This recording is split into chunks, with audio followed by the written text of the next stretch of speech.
Hello, all. Savick, I saw that one and just started laughing.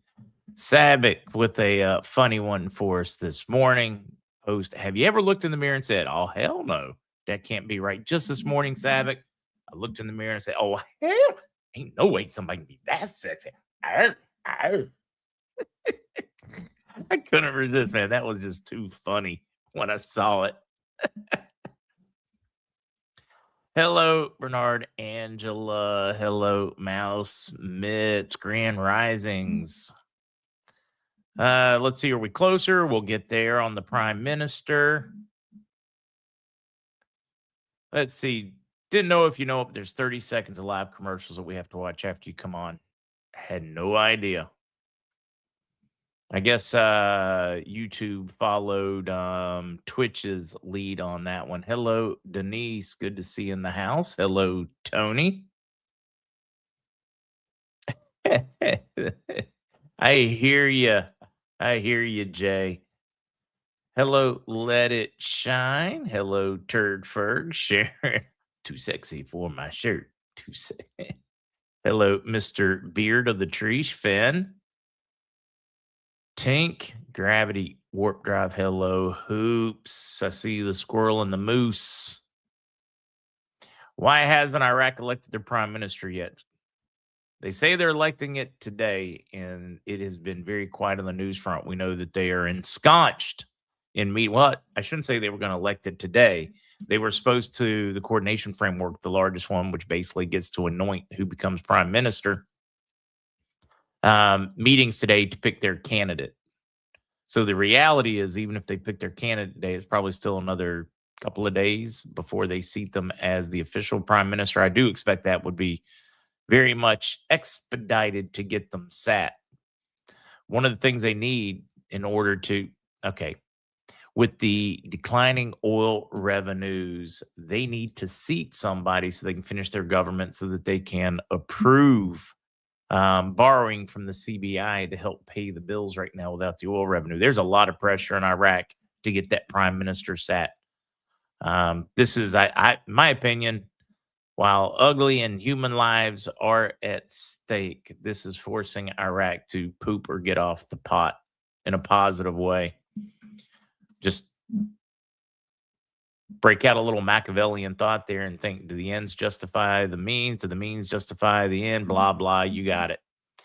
If you're like me, you hit that age where your body just feels sluggish and a little off all the time, then listen up. A few months ago, wasn't feeling great. Called my friend, Dr. Josh, for some advice. Told him what was going on. His response kind of shocked me. Yep. Said, I got a clogged liver.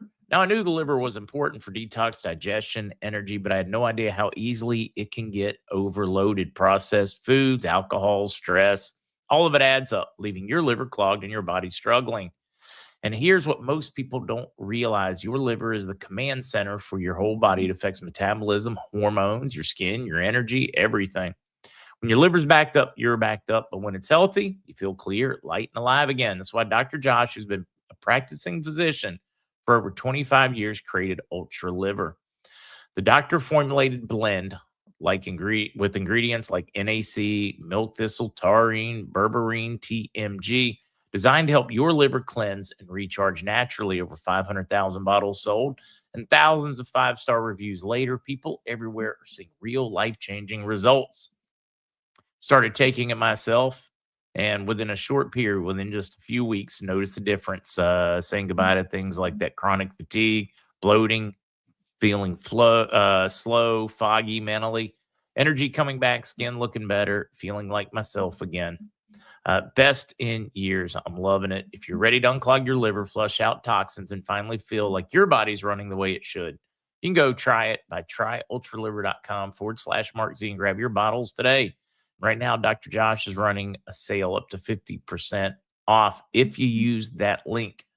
So do yourself a favor, take back control of your liver, your energy, and your health. You'll be amazed at how good you can feel when your body finally gets the reset it deserves. Speaking of resets, Jim, what's the good word for today? Jesus loves you. That's always a good one. Hello, Vernie. Hello, Original D Fly. Hello, Whip B Durham. Yeah, David Wilcox supposed suicide. I going back and forth. I don't have an update on Mike Barr and health. I know he did go to the hospital yesterday. Just has had migraines for entirely too long. Trying to figure out, is it something he took? Is it not something he took? Is it something he's changed in his diet, his life, etc.? Ocean Sand, like the one with John Dowling. I really do. I've gotten to the point where I really look forward to those with John, because before we ever start, we spend more time talking about things and life and perspectives and what's it like with his move to Tennessee, his search for that soulmate, that Christian woman that he's looking for. We had just so many interesting things we talk about before we ever go on. Makes it interesting. All right, some folks want to know about the jetting by. I started to say something that he's got his brain freeze. Yeah, I do not, guys, and that's one of the questions on the Wilcox thing. That's where I got diverted or distracted on the Mike Barr comment, because we're worried about his health. He's a friend. So got distracted, but we started talking about Dave Wilcox, another UFO insider, and I believe he was supposed to be part of some kind of release that was coming up. I think I haven't had a real chance to properly delve Mike's mind. Senate, he was reading the story, was our last update. He had not found out because he'd been in the hospital trying to get to the root cause of these nonstop migraines that he's been suffering from, which is unusual. That's not a normally Mike thing. So prayers won't hurt if you feel so inclined. But I want to get a response from somebody that knew David personally. Had interacted with him often, face to face, to see if he'd ever shown any signs like that. I've just not heard anything like that. I mean, there's some UFO researchers out there that if it happened, I would not be surprised if I heard that they liver suddenly shut down or something. Some of those I would not be surprised, having met a number of them in person at different events. But I've not ever been face to face with Dave, so I just don't know what to say. Prayers to his family. It's one of those where it's a tough spot. Do you hope it was suicide and this great conspiracy theory of people shutting up disclosure isn't true? Do you hope that it was murder because he was about to expose something? I mean, what are we supposed to hope or want? I mean, you damned if you do, damned if you don't on this one. I just prayers that we find out the truth and that his soul is resting in peace. I guess that's the best I can do at this point.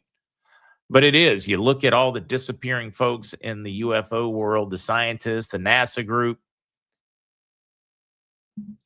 Yeah, I do not know. Guys, I have no idea what David knew about the Clintons. I have no idea. No Andy today, guys. Andy called from the plane. Things running behind. He's returning from Toronto. He won't make it in time for today, or if he does, it'd be the last 3 minutes. He told me to definitely send the whiskey link. He should probably be able to join, but if not, he says he is 100% in for next Wednesday. He did. Well, he didn't call me. He messaged me from the plane just a short bit ago. Question: are there chemtrails or whatever they're doing in PR where you are? Rarely ever do you see a contrail, whatever, in the sky above us. Very rare. Silver down, silver up. It's actually stayed pretty steady considering the craziness of the past months. See, Jason, I have to disagree. He says, seems the war is prolonging RV. I believe it is speeding it up. I believe they would have continued to kick the can every turn they could, given an opportunity, and this is forcing things to the forefront. Poodle Man says Wilcox extracted by the press. Yeah, I don't know what to say, guys. Rick, it could be. We're going to talk about all that on Iraq. and the sanctions and what do they mean. Virginia election results. All right, guys.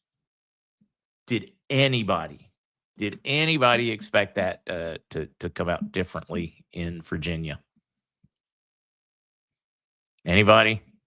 Yeah, we joke about Washington D.C. being the home was like 90 some percent, 95% Democrats in the city, and I would argue that 95% of the Republicans are actually Democrats. So it's probably more like 99% Democrat in DC or globalist. Let's call it globalist. It's all the pigs at the trough. And that is where the trough is for the all you can eat buffet, where they eat not only our leftovers, but our dinners as well. I totally expected it to go that way in Virginia. Did I have some hope that it would go differently? Too much at stake. But then looking at how they wrote, anybody read how they put it on the ballot for you to vote? I mean, it was. Let's see if I can find that real quickly. Let me see if I can find it. It was all over X. It's probably going to be the easiest place to find it. Just bear with me for a minute.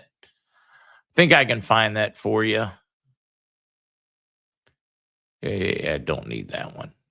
Been some good ones this morning. Go here. Dot, dot, dot, dot.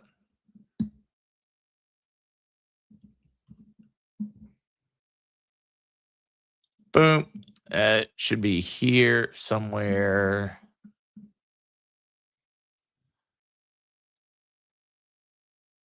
Trying to find the wording that they put. Here it is, guys. Let me bring it over. Fisher King had it up. Want to make certain I always do a shout out when I'm not borrowing somebody's tweet, X, whatever they call it, but make certain credit goes where it is due. This was in an Elon Musk thread. Fisher King said, I love the way this is framed. New congressional districts that would disenfranchise almost half of Virginia GOP voters are designed to restore fairness to the upcoming elections. Modern American politics is just lies, piled upon lies. Okay, on the ballot, here's the question for you to vote. Should the Constitution of Virginia be amended to allow the General Assembly to temporarily adopt new congressional districts to restore fairness in the upcoming elections, while ensuring Virginia's standard redistricting process resumes for all future redistricting after the 2030 census? This is how they worded it, kind of like how they worded the Patriot Act. You have the greatest Orwellian bill ever to rob us of our freedoms. A blank check to Congress to infringe on our constitutional, God-given, unalienable rights. Unalienable, unalienable, whatever word you want to use on this one. God-given. And they called it the Patriot. Oh, my God. Doesn't that sound good? I'm patriotic. I'm going to vote for that one. Wow. Should the Constitution of Virginia be amended to allow the General Assembly to temporarily, only temporarily, because we don't want to make this permanent, because when Republicans get back in power, we're screwed. So we're going to make it temporary because we believe we'll be in power until 2030. This is like we're reading between the lines on this one, guys. For anybody that is too stupid and missed the critical thinking classes, read this again. And then tell me, what do you think the average IQ is in Virginia? I'm not saying average education level, because we are learning as time goes and is becoming more true today than it was in the past. There is not a big correlation between IQ and education anymore. But there is a huge one between education and indoctrination. That's a well-established fact at this point. But I mean, just that wording, I mean, isn't this something? To do the right thing, temporary. We're going to amend it for fairness because we care. Oh my goodness. Anybody want to throw up? Did see, I don't remember who sent me this one, whether it was Dave or one of you guys. I don't remember, but I think this one really sums it up. I'm not even certain I can pronounce this. I've read a lot of his stuff, a lot of his quotes, etc. I'm a big fan of famous people, philosophers' quotes, what they were thinking. I don't always agree with the person, but I may like the quote often. Here's one. Tolerance will reach such a level that intelligent people will be banned from thinking so as not to offend the imbeciles. Fyodor Dostoevsky. Yeah, I know I butchered that one, but man, is he not just dead on? Our feelings, we feel it. Fairness while we screw ourselves to the wall. Because, I mean, we're worried about the fairness. I mean, we want to support the wolf's rights as it's eating our flesh and rending it from our bodies. Nothing. I mean, we got to care. Just what a great quote, right? Truest statement pretty much ever. Yeah, I know, right? At Mitchell, it's idiocracy. It is. We've arrived. We've arrived. Happy belated birthday, Miss Lucy Lou. I know we need to get to it. We are way over getting started. News time.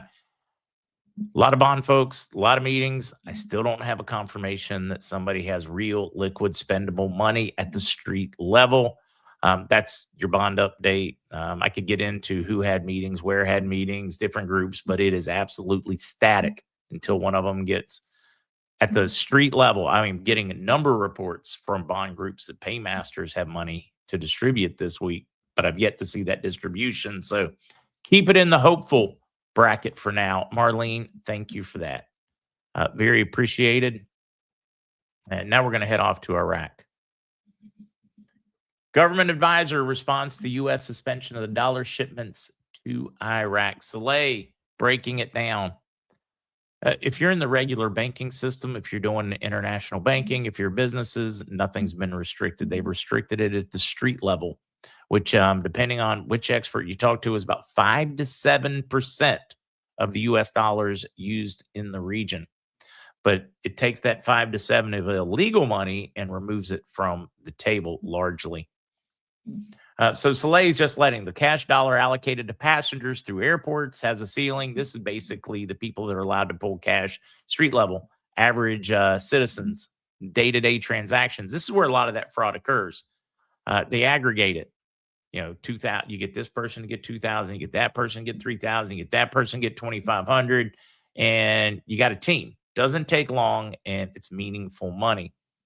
So Saleh saying, to our actual economy, now to the mental facilities of people out there on the street that haven't thought through what the numbers are and broken it down to just the math, they may panic at this. Government isn't panicking unless the people panic, because then it doesn't matter, right, wrong, indifferent, whether they're right, whether they're wrong. None of that matters if the perception is that there's no cash and everything is breaking. Things can be great in the world. The fundamentals can be perfect, and people would still lose their minds, or vice versa. We don't seem to run on logic or rationality anymore, which it's a cycle. Every time this happens.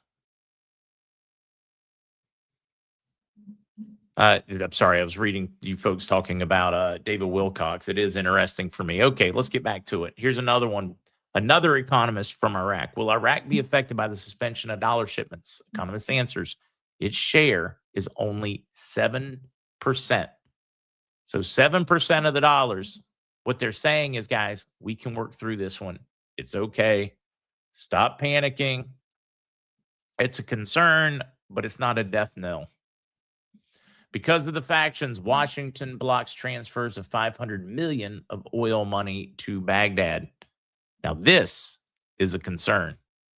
Those dollars, not the cash shipments. Although the U.S. is claiming we've just started restricting cash shipments because, logistics.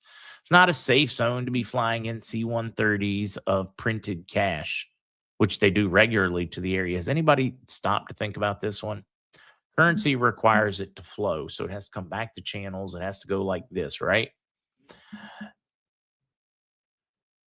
They're taking planes with hundreds of millions and hundreds of millions of printed dollars to the Middle East every month. How do you think that dollar makes it back to the U.S.? I mean, they print, they take. Most of them are nice, new, fresh, stacked bills. Anybody doing the math? How does this work in a logical economy or in a logical world? How does this work when you can take planes full of printed cash monthly and drop it off in the Middle East. Oh, and you don't expect any of it to go south, to buy a drone, to buy an AK-47, any of those things. The logic here, do you not see it is an ATM for the wealthy? This is where they use it. They're okay that they lose 20%, 30%, 40%. That's okay. They're laundering their money. It's crazy watching all of this come unglued and how interconnected it all was. Yeah, it's Jen Wright, nefarious.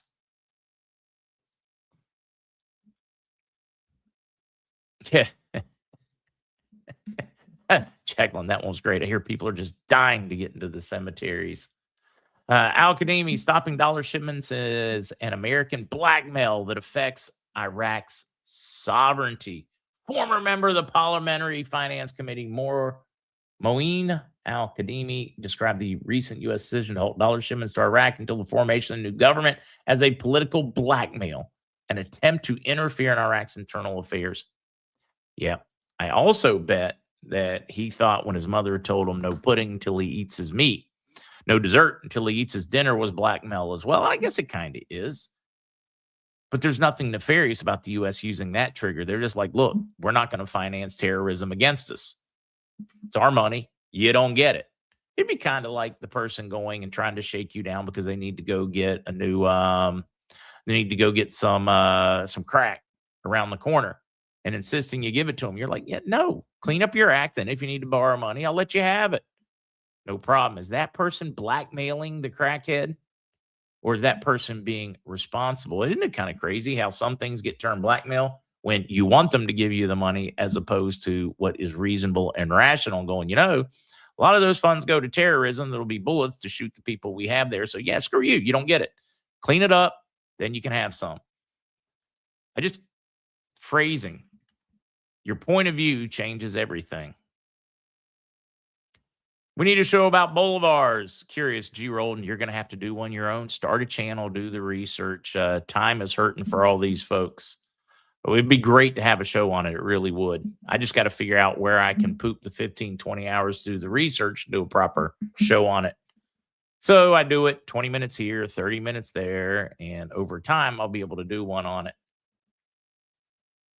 Parliamentary finance.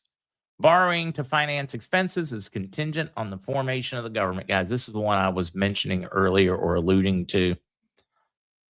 The pressure in Iraq is becoming extreme to seat the rest of the government and to seat the prime minister. There is been meetings all day long, guys. I don't have the results, not for lack of chasing, not for lack of trying. I did the normal, check all the internet news sources I can find. Then when there's still not a story other than they're having the meetings, they're headed to the meetings, they're at the meetings, other than those stories, that's all I could find in the press. So reach out to contacts there and no results yet. We should get some kind of answer late in the day. We should have a good answer, whether it did happen, didn't happen, or where they're at in the process by the news tonight. Frank, I love it. I want my pudding. I want my pudding too. Wait. Are there things right now you know but cannot share with us? Don, yes, but not a lot. Most of what I'm not sharing is because I believe it will be proved BS in a few hours, a day, or 2 days. 99% of the time when I'm not sharing, it's because what I'm saying is it's not possible to substantiate it in any way. I'll take rice. We see everybody likes the pudding. Everybody likes the pudding. Bolivar, same thing. Hitting those. I probably should have left the news banner up longer, but you guys get it. Most of it's news. Iran fires on a third ship in the Hormuz choke point. Says U.S. Navy blockade no different than bombing. Duh. It's still a war. It's just passive aggressive war, but effective nonetheless. Ceasefire extended, ceasefire not extended. Iran starts bombing and taking. They took 2 ships on the other side that were trying to. They boarded, took them to Iranian ports. Tried to, I don't know, a third one under fire. They tried to destroy it. They tried to board it. They tried to take it. The U.S. back and forth. Iran is hitting a very tough spot right now. Was a little back and forth discussion with one of my intel folks yesterday, and we were going over how we believe that there's a coup, that the Iranian National or the Iranian Guard Republic, the Iranian Republic Guard has, for the most part, seized control, and then we get the stories released that they have indeed, according to a number of sources in Iran. Excuse me, I'm the Iran-Iraq thing. I'm messing it up a lot. Hopefully, you guys are smart enough to know which one I'm speaking of. Now we're hearing what we believe to be substantiated. The world believes to be substantiated. Intelligence agencies around the world believe to be accurate. Not that I trust many of those. Okay, any of those. That the Khamenei or the Khamenei's son, the replacement leader, is in physical custody of the IRG. They've abducted him. It's a coup. So what you got is, and for the people that don't understand how the Iranian Guard, how this became a thing, they had parallel governments from the overthrow in 79 until like 89 when they finally just, admitted it. I mean, this is who's in charge. It's our head cleric. They removed any illusion that they were secular or that their government was separate from their extreme Islamic take. They removed any belief of that structure back in 89. Not that most of us had any doubt after 79. The IRG's job is not the military, even though it is a military organization. Its sole job has been to protect the theocracy.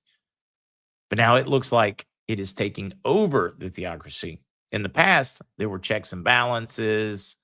Community did his best to, and not in a good way, but to hinder them from getting too powerful.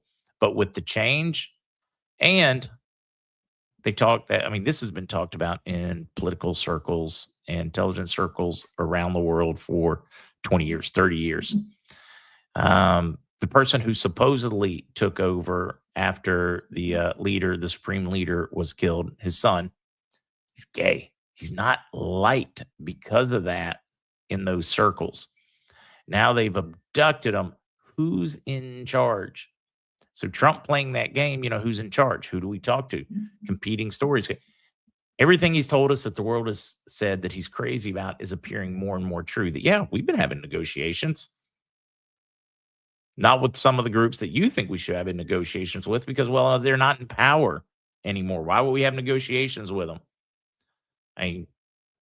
Why should I go have a talk with Crypto Mojo about getting my tires changed when there's no correlation?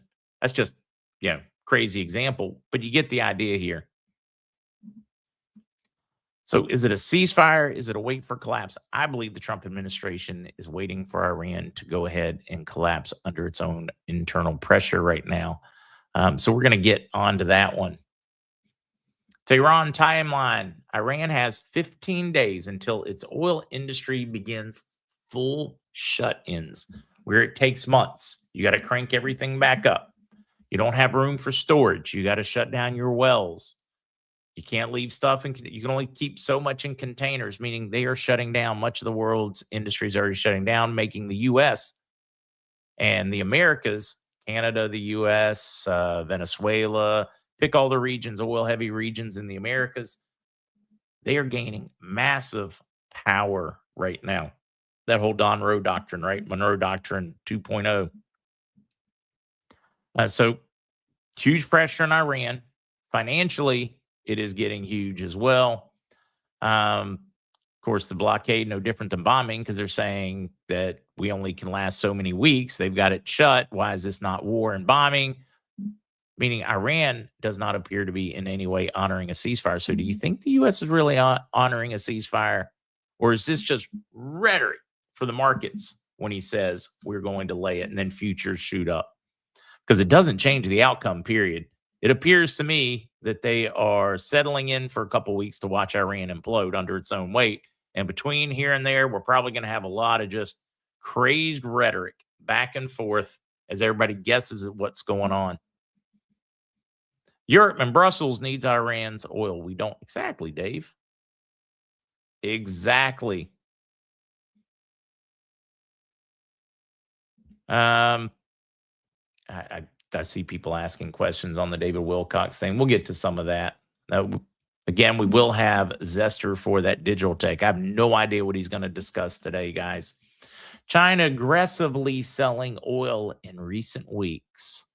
Here's all in that time span that I've been talking about, guys.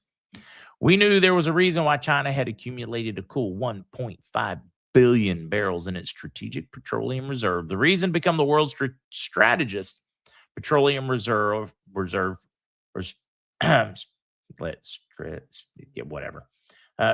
the time arises for price, of course. In other words, they stored it because they knew things were going to go south at some point. They could sell it on the market, make a lot of money.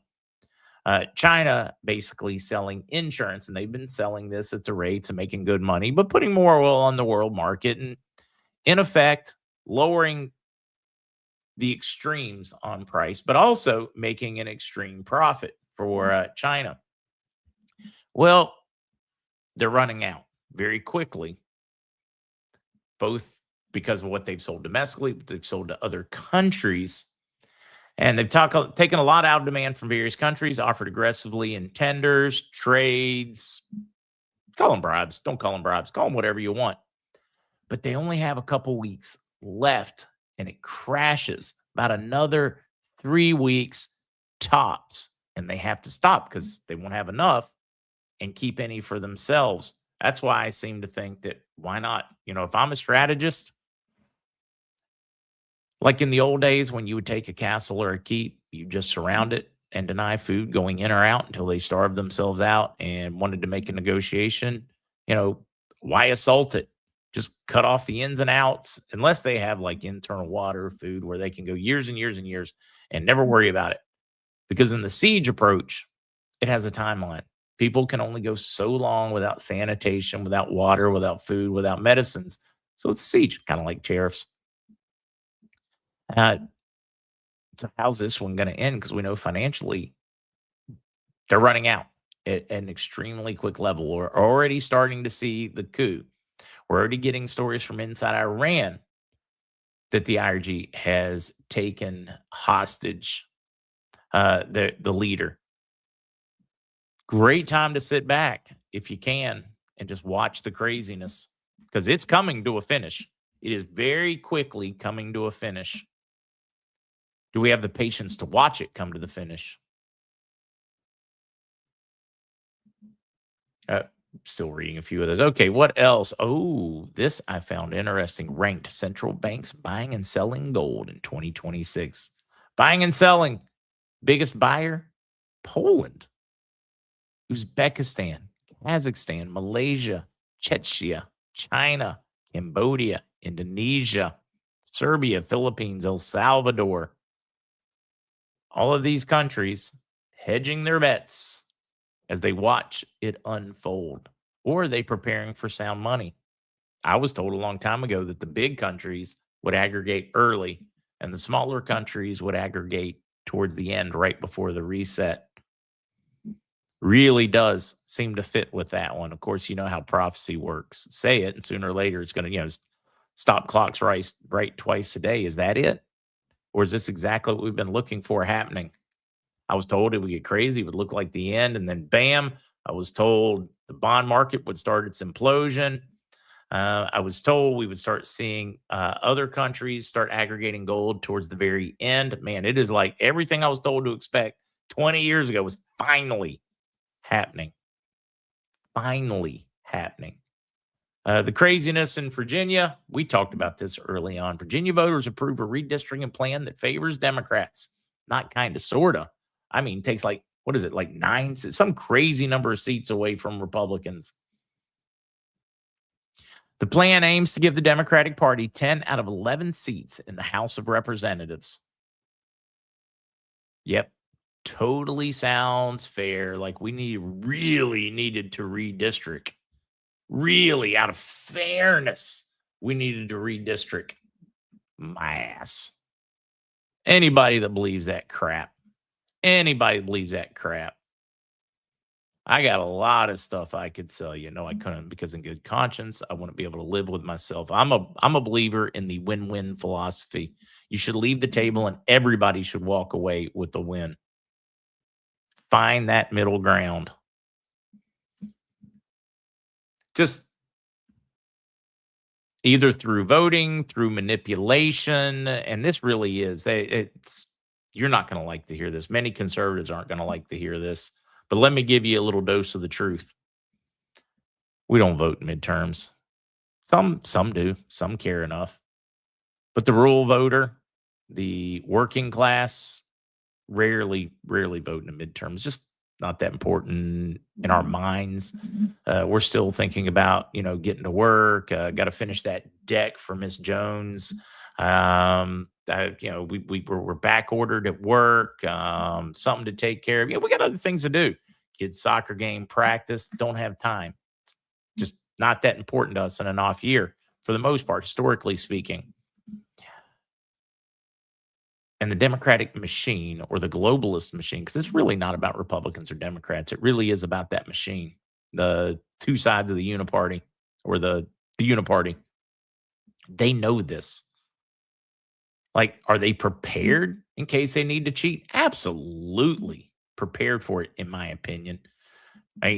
Just the wording on that ballot alone will tell you the cheat is in my opinion. Come on, read that.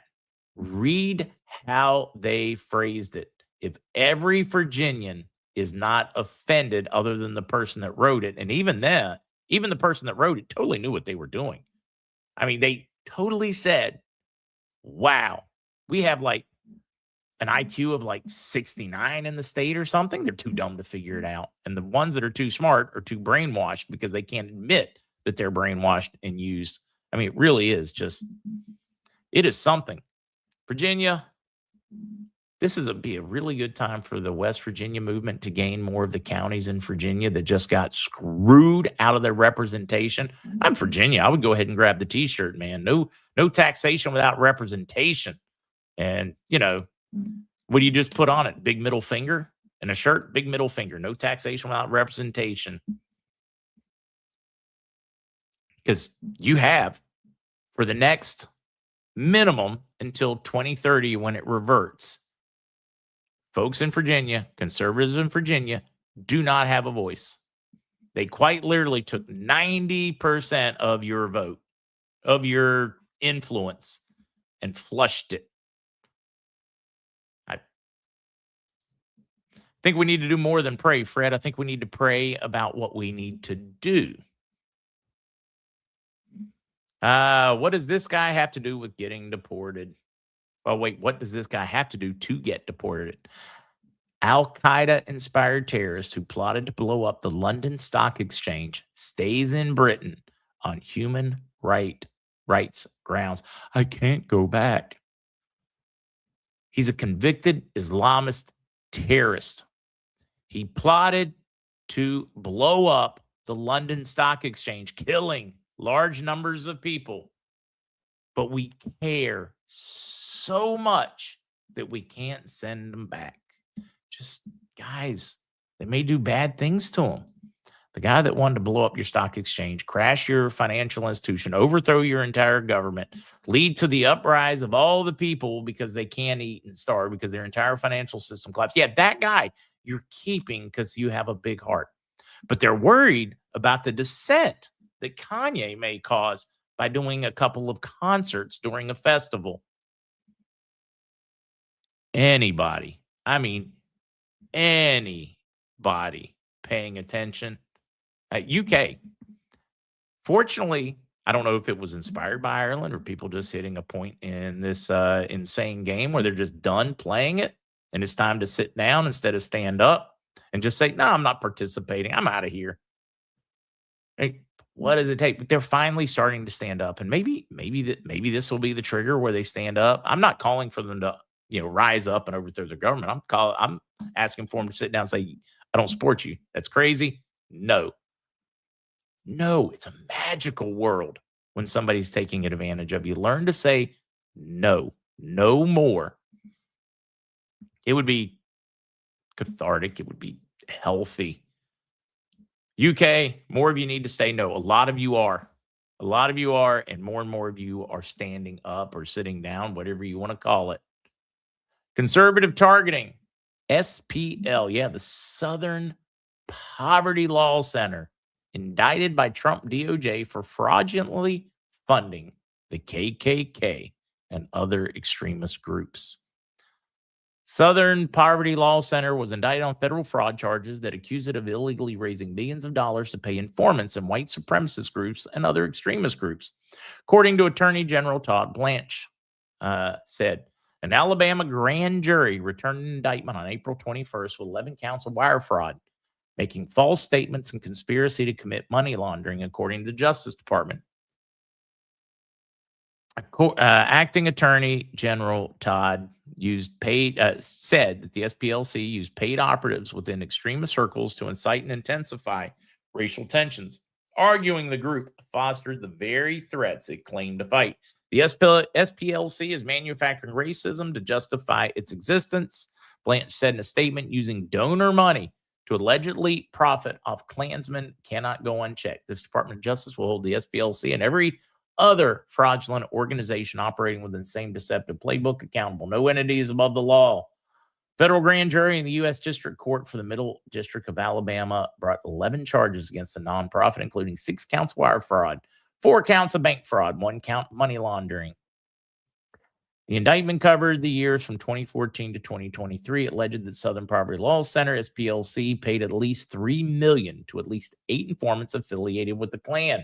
United Klans of America, the National Socialist Movement, Aryan Nations Affiliated Sadistic Souls Motorcycle Club, the National Socialist Party of America, and the American Front. Wow. NGO money, our money. We send it to these groups, and then they use it to screw us. I'd almost be offended if the U.S. hadn't created Al-Qaeda because we were mad at Russia for the Mujahideen. I'd almost be offended if we hadn't put Saddam Hussein in power because we didn't like the Shah in Iran, or because we needed to move some arms and stuff. We helped overthrow the other regime in Iran that we had installed. I don't know. I'm thinking about all the guns from the Fast and Furious we sent to the cartels for some crazy reason. Yeah, I wonder if we could get the Attorney General to do the same thing to the American government, the English government, the French government, the German government, the Chinese government, the Iranian government. But you get where I'm going on this one. The people that should be offended is you and I. We're the ones that should be really, really offended. They took your tax dollars to screw you. I mean, quite literally. They didn't even take it to buy something to, make you feel better about it, give you a little rose before they did bad things to you. But reading that one, it all needs to stop. We've got to figure out, stand up, sit down, no taxation without representation. I think money's the only way we're going to do this, is to create a whole new system. I mean, white hats may show up. They may give us a temporary respite, but it's not going to last until we become educated, critical thinkers and say no more. That's the only way it ends. We need a new enlightenment period where we insist on taking control of our own free will. And God knows, after seeing how the vote went in Virginia yesterday, I'm a little worried about that too. Before I sing happy birthday, what do you think on that one? Is humanity too stupid to be in charge of itself? Is this the conversation they were having way back when we tried this great experiment called America? I mean, did our founding fathers, were they going, we might be too dumb. We, the people, may be too dumb in order to handle this freedom.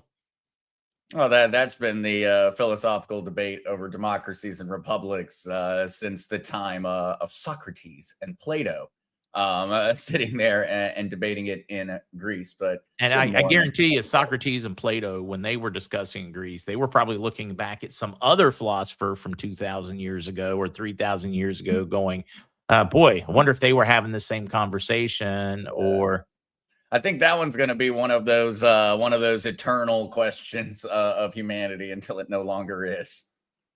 right? Our Too own dumbed founding down. I mean, fathers, our own founding fathers, there was a large group, and you can see it in the Federalist Papers, that were arguing for a direct democracy. They ended up essentially compromising with the idea of a of a republic. representative democracy, and that means it's very, very different. AKA, we elect someone and we trust them to be smarter than us.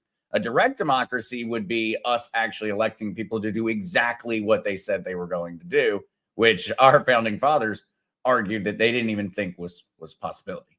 No, no, and I have to agree with them on that one.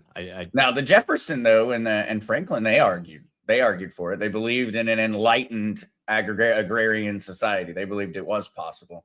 Um, so I don't know, that one's an interesting one. It is. All right. A little silver lining one before I get into the birthday thing. And I know this is a total sidetrack thing and nobody knows what to expect that's coming on this one, but you're a good person to have the conversation with. I had talked about one of the positive side effects of the Iranian conflict is they're having to cut fluoride levels in drinking water in the US and many municipalities because of they can't get it. Not like back in the days when Alcoa was making all the aluminum. We had all the fluoride that was a waste product now being sold to all the municipalities for the water. So, anyways, people may start standing up, citing the studies where Nazis used it in concentration camps to make people more passive. Hmm. How about is society just missing iodine? This is a really cool story for you folks to listen to. Oh, absolutely. I went on that deep dive a week or so ago now, and it's an incredible story when it comes down to iodine deficiencies and the effects that it has on people's IQ, overall ability to function in a modern society. I don't know how far you want to go down that rabbit hole, though, Pops. We could start on to the history and everything, Oh yeah. but it raises a question. Especially with iodine deficiencies starting to skyrocket in a lot of the so-called developed All right. countries around the world. Guys, and I believe it was going into World War II in the draft. The government was very concerned because of an iodine deficiency throughout the middle, the mid states, middle America, that the soldiers, etc., would be too stupid to be able to function because of an iodine deficiency. It was causing a massive drop in IQ levels. Now, what have we done to ourselves with our sea salt and getting rid of iodine? Well, and so it was actually, and so one of the most interesting states. So this is back World War I, World War II, and the reason we have such accurate information is because of the draft. Prior to that point in time, in the state of Michigan, all salt that was sold was non-iodized. Now, Michigan and mainly a lot of the northern states were known at that point in time as the goiter belt.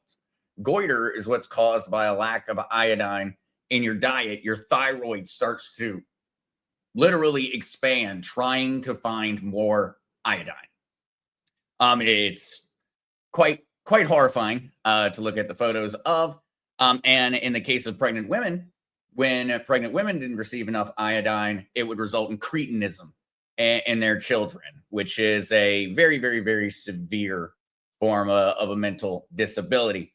And what they found was through the iodization of salt in the state of Michigan, that when it came down to it, recruits into the draft had an average IQ increase of 15 points. That's an entire standard deviation. That's the Yeah, that's difference the difference between between being, handicapped and being a perfectly functional member of society. And who knows? I think that between the fluoride, the iodine, and everything else they're pumping into our water and into our food, there could be a very solid argument that could be what's dumbing down the average. Yeah, definitely. Okay, okay. A little side one there because I enjoyed it. I need to bounce back, do the birthday thing, and then see what's on your radar today. All right, all right. Yeah, I've got a few little interesting ones, and then I've got a good amount of questions and things that I wanted to kind of throw back and forth with you on some of the Okay. crypto stuff. And then I got one fun little thing today that I thought might blow people's minds, but we'll see if we have time for it. Yeah, no, I love discussion. We have so many, just so many highly educated folks in here that have done their deep dive. Whenever I am done with society and our culture, and I'm like, they're just too stupid to function. I come in here, and you guys prove to me that there is a huge a meaningful segment of the world that cares enough to think. It's wonderful. All right, one, Dwight and Dion. Happy anniversary, 44 years since that first date. I want you two to just enjoy it. I love it. Gina, as in Gina Holder's birthday. Any other birthdays sound off? I might get to chat a little while into the typing slash, the whole chat thing while Zester is speaking. So they tell me it's your birthday. Well, happy birthday, darling. May you live, may you love, may all your dreams come true.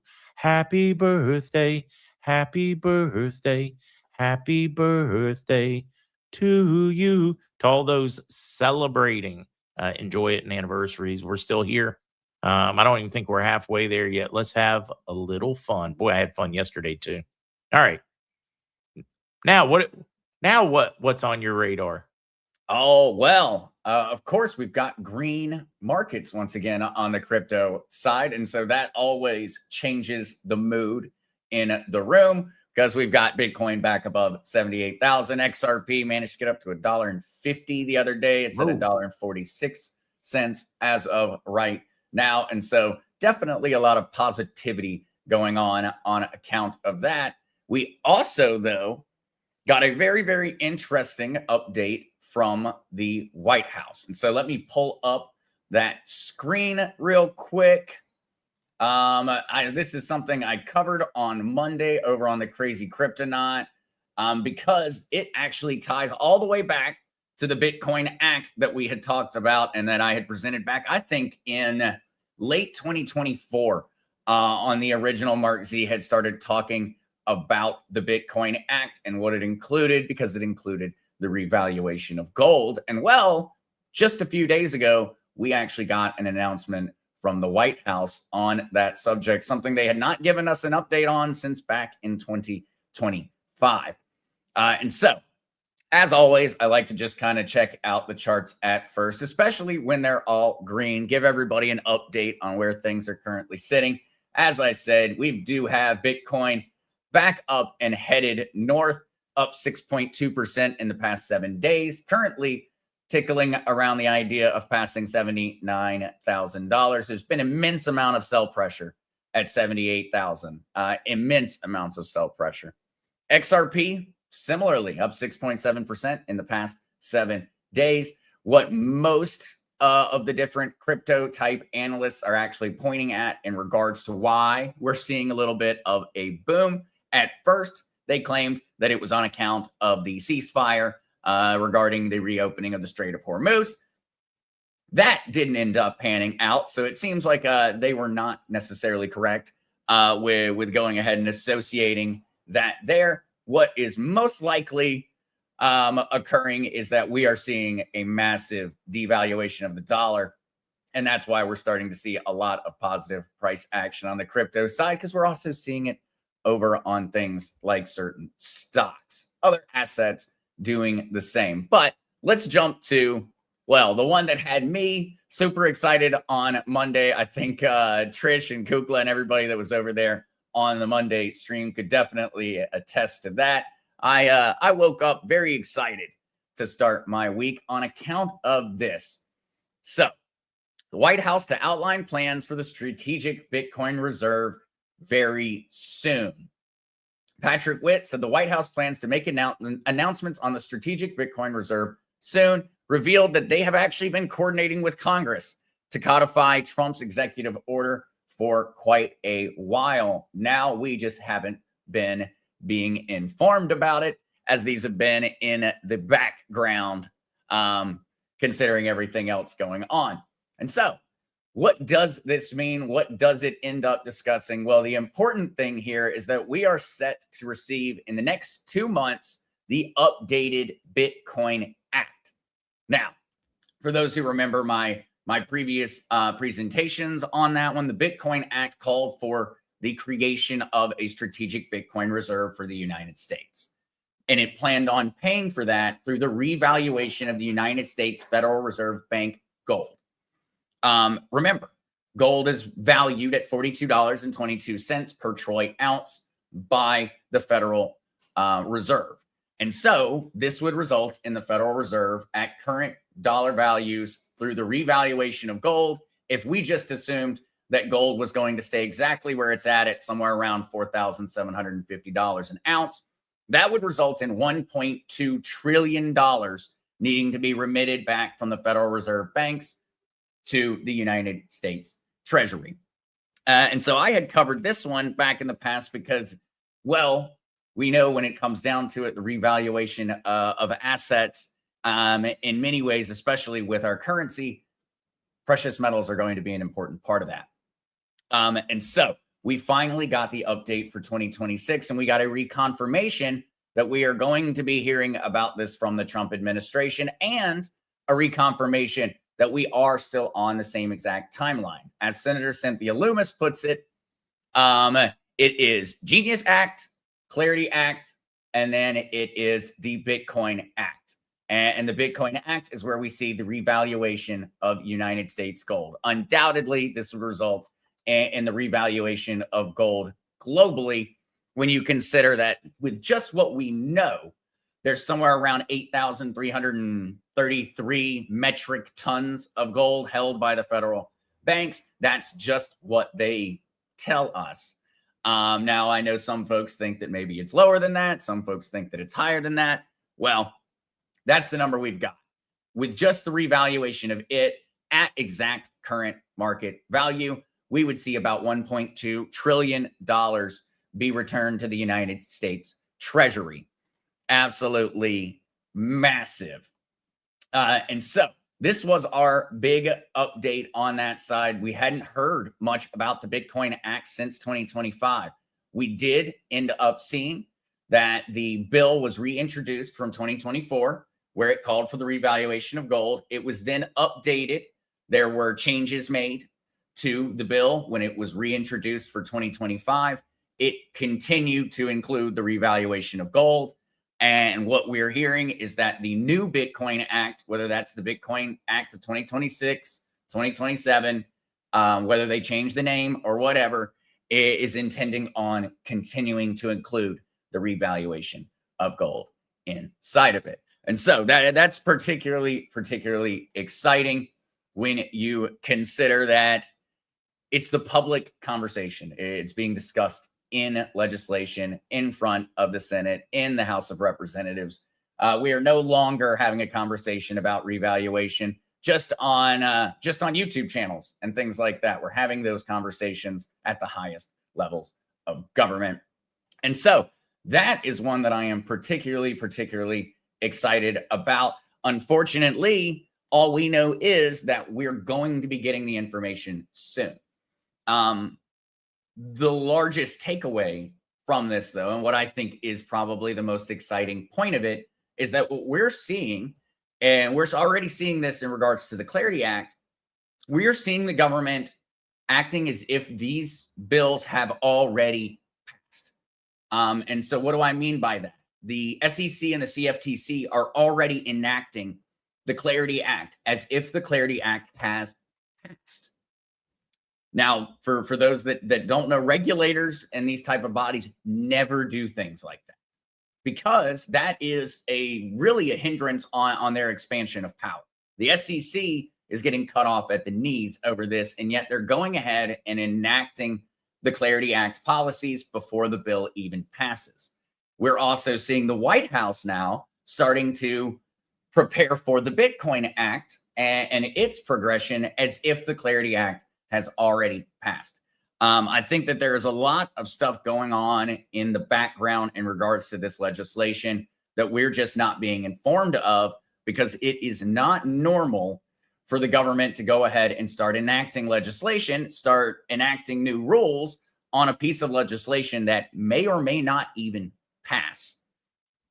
And so, Pops, I don't know if you've got an opinion on that one. I think that one is particularly interesting, because how often do you see the government going ahead and beginning to enact unpassed legislation? The question is that a good thing or a bad thing that the government is acting as if it doesn't need our laws? I mean, although I think it's a good thing, it's like general good practices in manufacturing or whatever, or say you're in an area with a food cart that doesn't have health inspectors or something, but you hold yourself to a higher level. So Mhm. is it a good thing, or do I take that?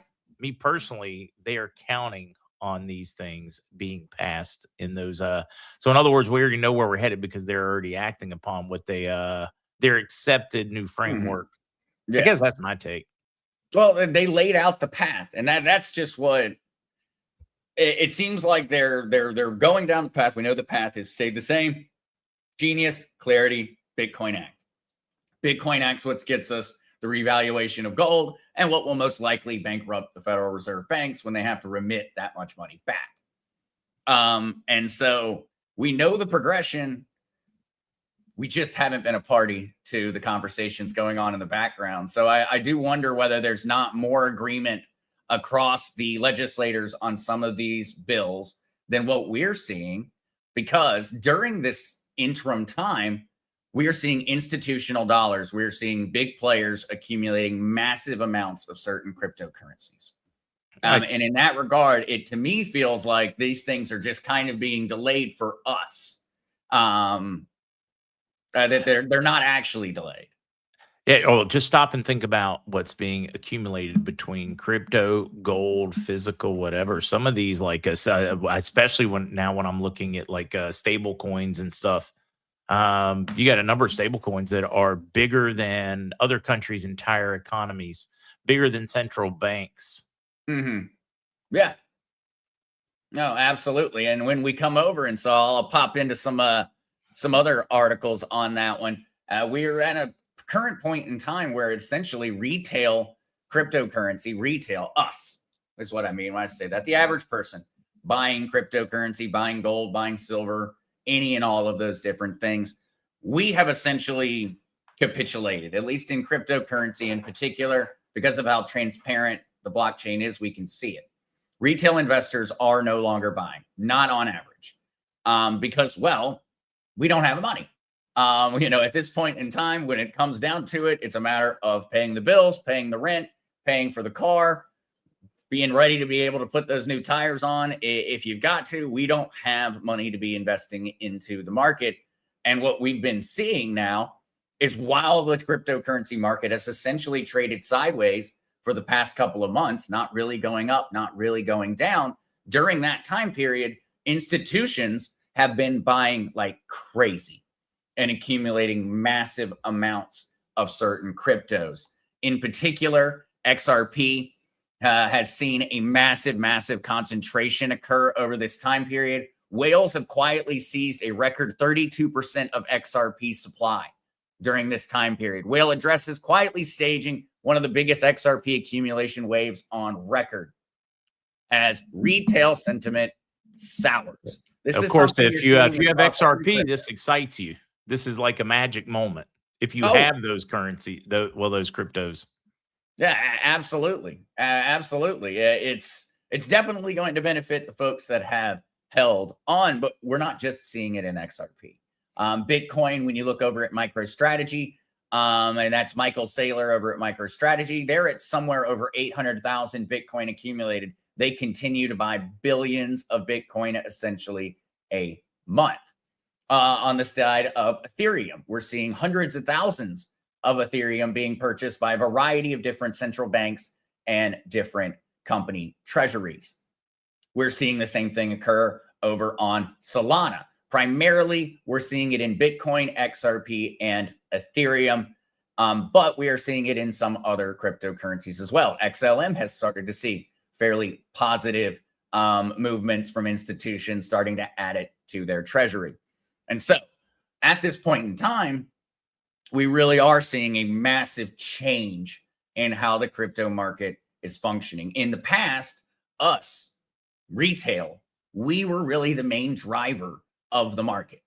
We really had the largest influence. We had the largest amount of capital in the market, and that meant we got to kind of dictate the direction.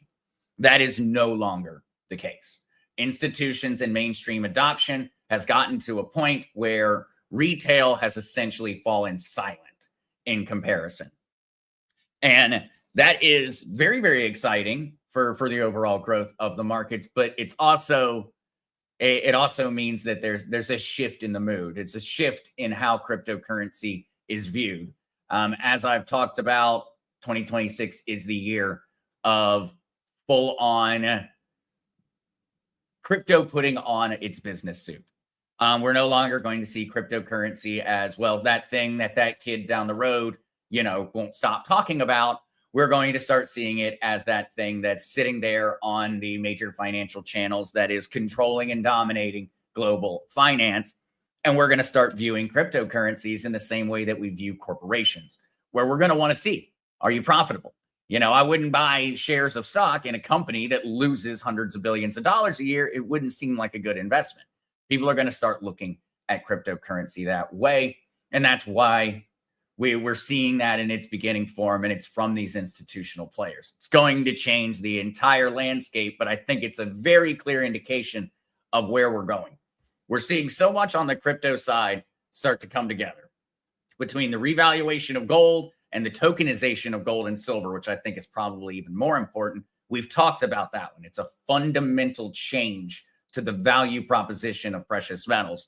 When you consider that in the context of what's going on with a lot of the blockchains around tokenization like XRP, I think that we are in a dead sprint towards the new financial system where blockchain technology will be the underlying technology behind the global financial system. I think that we're getting very, very much closer on that side. And it is particularly exciting when you take it into the context of where paper silver and paper gold have gotten us. All right, though. On the cryptocurrency side, Pops, I actually had something fun that I wanted to throw at and do. And I thought it would be very, very interesting because I haven't done anything on AI when I've come over here and done segments on the original MarkZ. We've yet to do anything. The last time I did stuff on that side, I was making songs, making images for people to check out. And today I actually had one inspired by you that I wanted to do real quick and actually do a creation of something live. Ooh.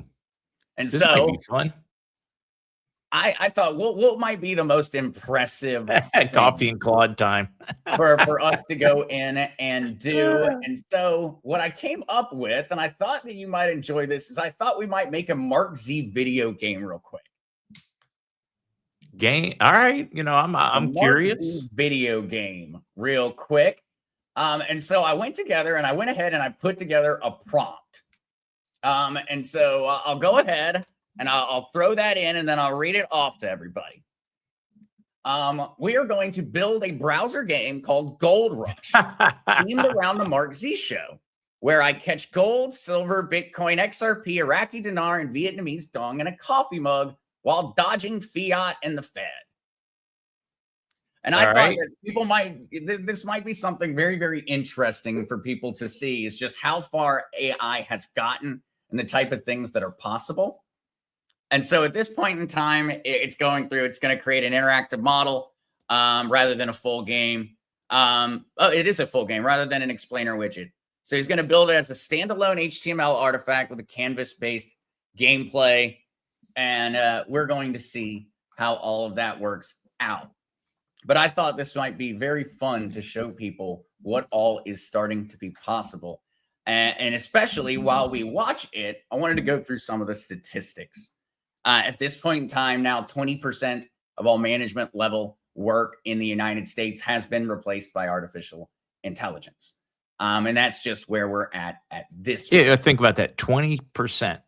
in any past day, the world will be like blowing its mind over that. And it is just quietly going on. And the reality is it's going to replace probably 80% in the coming years. Yeah. And it definitely does. I think that there's a lot of questions around that. And I think Nina here, AI has always been around. We're just now seeing it. That's a conspiracy theory that I think may be more than just a conspiracy. As we're starting to see what it's possible and what's capable of doing and what it's good at, the mistakes it tends to make. When we rewind the clock the past 2 decades, it does appear as if there may have been artificial intelligence circulating around at an earlier point. And for another thing here, we always focus on what's coming. I think we've really got, as we look towards the new financial system, we've got a few things that we know are going to be dominating factors of it. We know that we're going to start seeing real world assets backing things up. We know that that underlying technology appears to be coming directly from the blockchain. But artificial intelligence is really the other major part of this whole thing. All right. We have just created Gold Rush the game. All right. It appears as if I'm allowed to actually sit over here and play it inside. It also created a full HTML file, so I could actually drop this so anybody would be allowed to play this game along. Well, let's go ahead and see. All right. I'm supposed to, oh, dang it. Don't collect the fiat. Oh, don't collect the Fed. Ah, Nope. collect the fiat again. Collecting gold. Oh, nope, no fiat. Oh, IQD, yes. Oh, got some Viet Dong. Nope. Man. The game has ended. The rush ended. 855 is my score. This is a fully coded video game. Yes, it is simple, but it is a fully coded video game that was created in a matter of what? Minutes. 3 or 4 minutes? Yeah, tops. 3 or 4 minutes. Now, see, this is why we need all those this is why we need all those data centers, guys, so that we have the computing power to make that game. That's, I mean, dude, we're totally going to trash neighborhoods and make your power more expensive because we need things like this. I think that there's absolutely everybody. I think everybody should be pretty mad about that type of stuff. Don't collect the fiat. But it's not going to go away. It's just not going to go away, and it's only advancing faster and faster and faster at this point in time. And I think that it's very important for people to stay aware of what AI is capable of, because a lot of studies are coming out that about 90% of the average users on the internet cannot actually discern between whether something is created with artificial intelligence or not. Something that I went through and created in a matter of about 2 days. I created Delete Me, the service. It goes out, it finds your information online, and it automatically issues cease and desist to the different data brokers. We could create, in a matter of minutes, we could say, we want to create a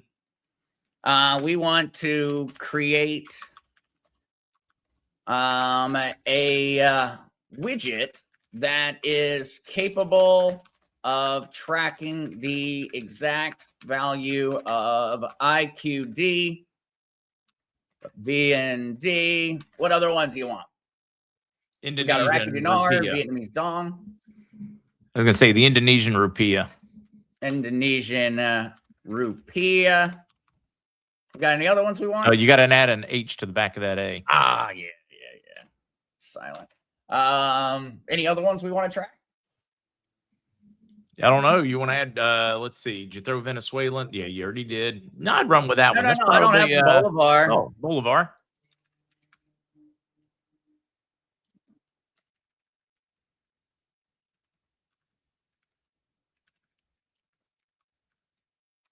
All right. We're going to create a widget capable of tracking the exact value. All right.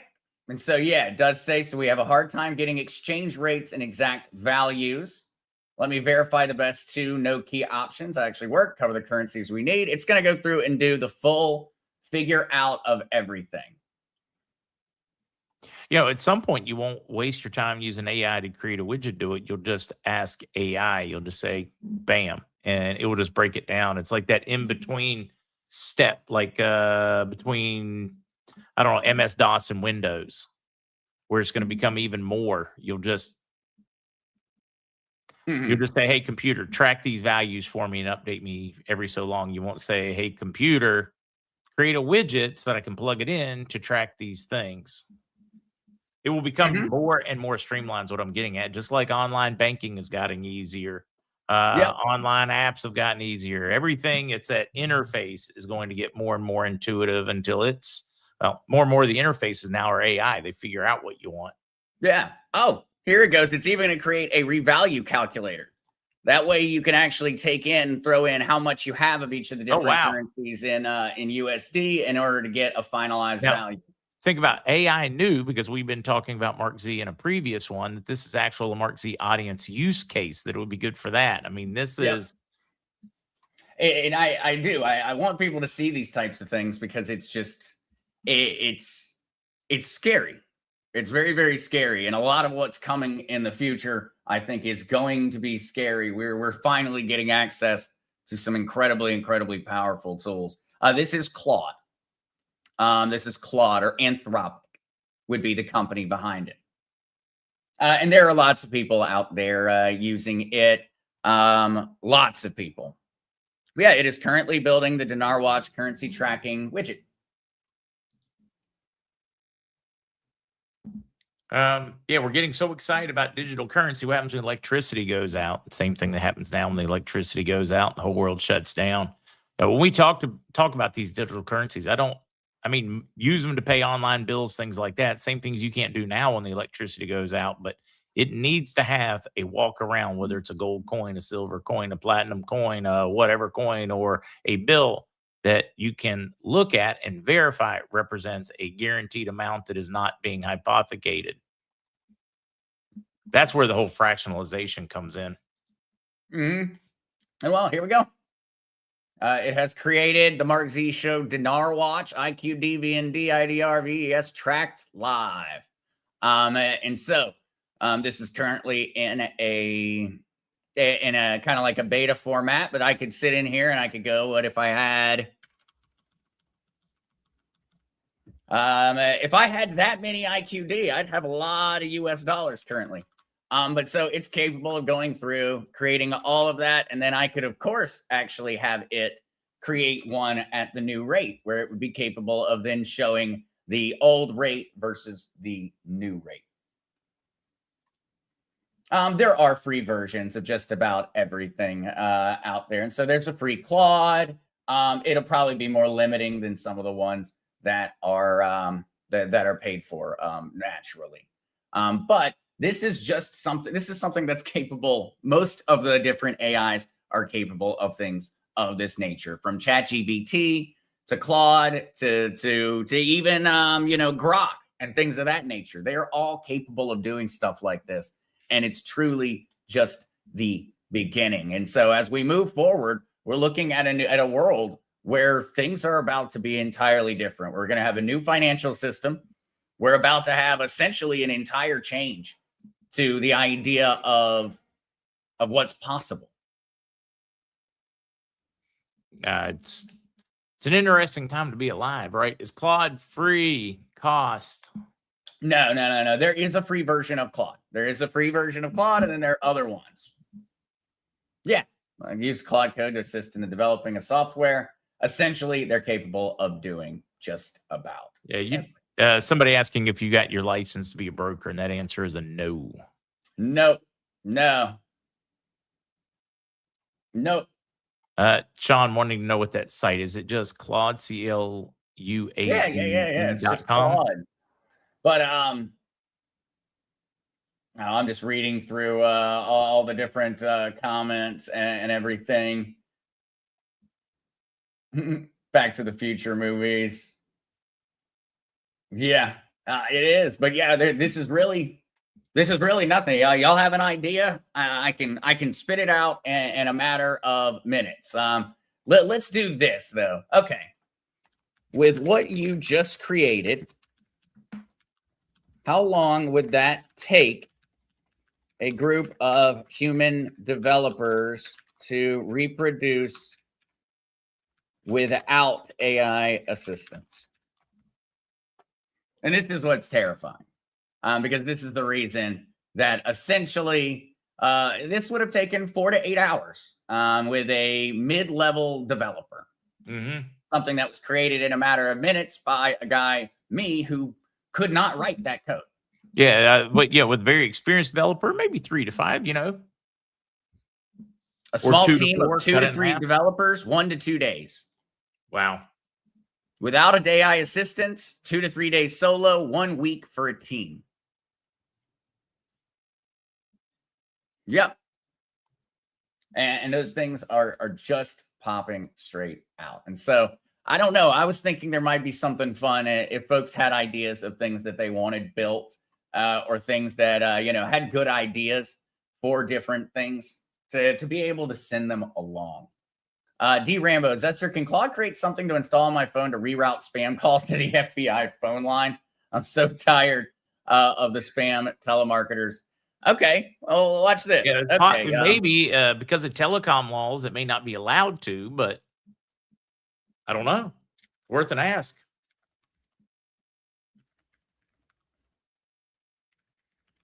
And you know, that same D Rambo, that same question you asked Zester, you could have asked Claude, ChatGPT, tell me some of these things, and say, Claude, can you create something to install on my phone to reroute spam calls to the FBI phone line? And then it would tell you yay, nay, or you're going to need permissions to do this, or you're going to need that. This is going to be an interesting one.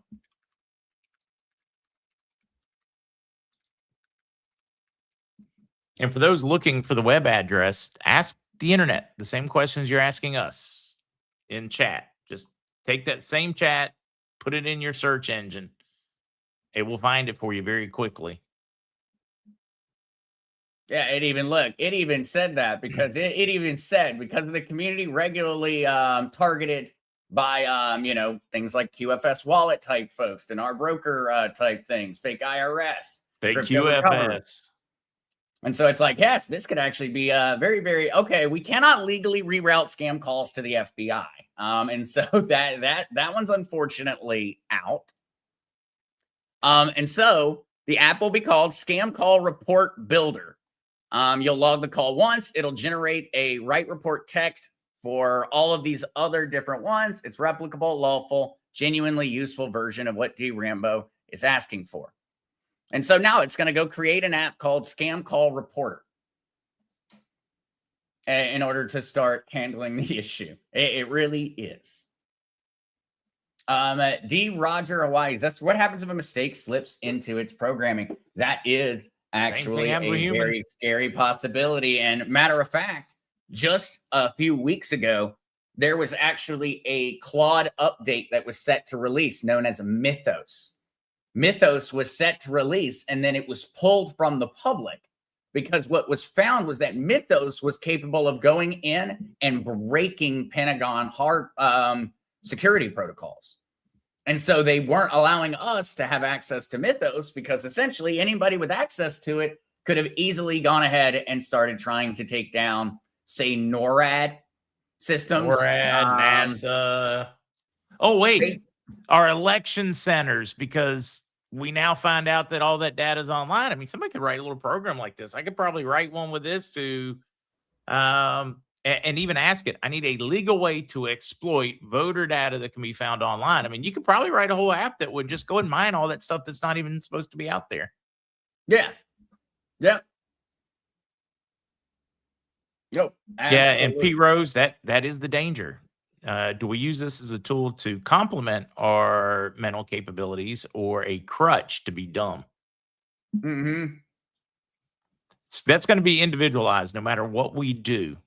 Some people are going to use it to do less, think less. Some people are going to use it to think more.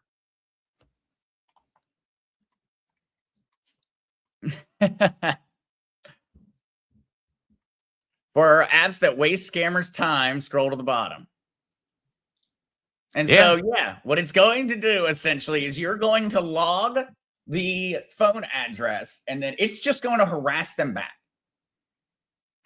So D Rambo, that's essentially what Claude decided to build. Claude was like, okay, we're not allowed to legally reroute them to the FBI, but what we could do is just waste all of the scammers' time.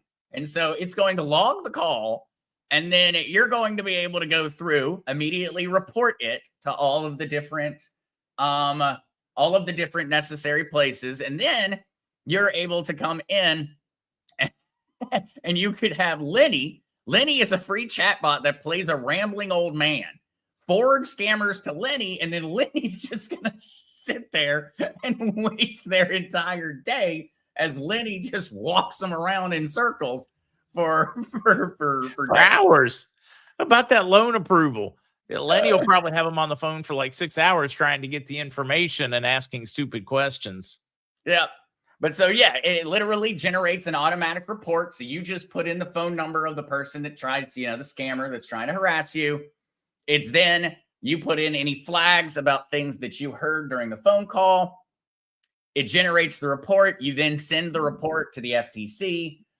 You put them on the do not robocall list. You can even have it directly sent to your state's attorney general. And then once you've reported them everywhere, you then set Lenny on them, and Lenny wastes the rest of their time while the government now has all of their information. It really is, guys. It is crazy. Misty, I'd like to use that one. I get scam calls all the time. Oh, yeah. Scammers, yeah. Yep, they do. They do. And so it is only going to evolve. It is only going to evolve on that one. I have to use AI to track them down so that we can spam call them and have AI spam call the heck out of them. Mm-hmm. I want like an AI that harasses the spam callers when they're not even at work, like their cell phone. I want to just follow around and make their life as miserable as they make ours. It's karma. Can we just call it karma? That gets used too often and not properly. Mm-hmm. No, there are so many. Wait a minute. How about emails? How about emails? Yeah. Oh, it could probably have a lot of fun with emails. It probably will. And there are certain things that it'll draw a moral line at. And so there are certain things that it won't do. Like even though it's a good reason, it's not going to build me a Trojan horse that will actually infect them. But it would absolutely, if I told it to create a Trojan horse in order to test my security, it would create a Trojan horse for me that I could then send out to all of those scammers' email addresses. Yep. And AI is malleable in that way. You can ask it questions. I know you can't do that, but if I were law enforcement, I were trying to stop it, what would that look like? Show me how that program would work. You can talk your way into getting it to build just about anything. You would whether it's building some thing that makes like whole cities disappear and you can't drink the water for a long time. I don't want to say it out loud. But you could have it, what are the steps they're going to need so that I know how to watch for, so that we know how to curtail it. And then it'll give you the whole plan. It really is. Mm-hmm. Oh, notice what it also did here. It even went ahead and included that it was going to pre-fill a Telegram message to Voice of Freedom. That way it could turn into community intelligence, getting that information shared with the community as fast as possible. It really is. It is absolutely crazy what is possible nowadays, guys. And so I wanted people to see it. I thought it might be fun. That's why we started with the video game, and we've still got our video game. We can always play our video game whenever we want to. And heck, we could make it go all kinds of different ways and add all kinds of different abilities. And heck, I could have it set up a leaderboard so that everybody could compete against each other in the community. Yeah, we just probably embed it right in Telegram. Yeah. Nope. Dang it. Don't want the fiat. Don't want the Fed. Oh, I wanted that. Dang it. Yeah, Brenda, I'd pay for you. Maybe you just need to start a donation site that just builds custom apps real quickly on AI, and you spit them out, and anybody who wants to download one just makes a small donation for the time. I mean, Yep. you do pay for Claude. Yeah. No, Oh, absolutely. geez. You know, When you're building out the big stuff. I don't. How about a You know, program to get your crypto back that was stolen? Michelle, I've already had it go through and make a crypto tracker, and so it's capable already of going through and tracking where the crypto went. A huge time saver because crypto forensics takes forever to do manually. Absolutely forever to do manually. And yes, it is. Absolutely. I'm just. Guy Wilson, wonder if the AI programs have the homeless situation figured out. I don't know. Let's ask it. And, you know, I, ask us some of those big questions. You know, what, in your opinion, what's the best way to cure homelessness? And don't be surprised when it tells you to hit the launch button. Now you don't have any more homeless.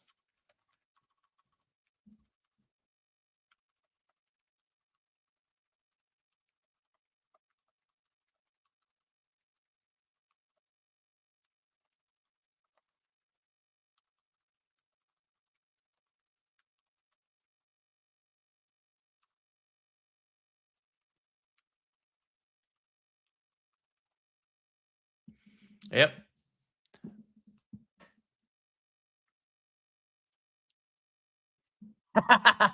not me, not a think tank, not HUD. Homeless in the United States is a bundle of at least 5 distinct problems: chronic homelessness, heavy disability and addiction driven, family homelessness. Okay.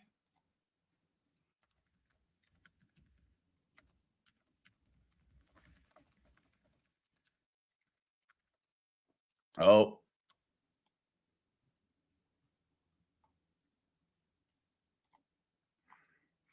Yeah, I like the one. Well, you know, can't fix much of that, but how about let's go to state and local governments and what they could do. They I give you just went and something chose it to go actionable. over to that one.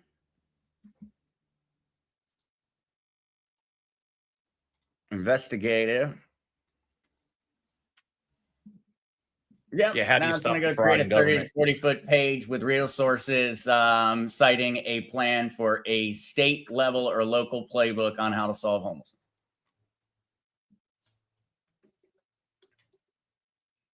Yep. Yeah, voting on blockchain would be helpful. Oh, and that's something where we could easily say, hey, I'd like to create a blockchain voting system capable of handling the United States. We could have that spit out and done by the end of the day. Robert, Zester, crypto laundering is a reality, just as the money's worldwide. Yeah, it's Yeah. not laundered nearly as much as good old American cash, but it is a problem. Oh no, it absolutely is. It absolutely is. Well, we got a peasant perspective rating the stream over on Rumble. Guys, usually when you get a stream raid, it is a kind one. Occasionally it's somebody out there. Usually it's somebody that agrees with the smaller influencer that does the raids. You do have to be careful that it's not some liberal group. It's just rare on Rumble because kind of like Blue Sky. Conservatives don't waste their time over there because we might as well go talk to a rock. And they have the same opinion of Rumble. So, peasant's perspective for now. Welcome to the to your raid over there. Hey, there it is. Welcome, Far Razor. Great to be here from Peasant's Perspective. We are kind. Hey, you found a good place to hang out then, Peasant Perspective. No, absolutely, and that's because a lot of people they say, "Oh, it's a raid," and they start freaking out, guys. In this one, especially in Rumble and some of those, it is usually like-minded groups that raid you.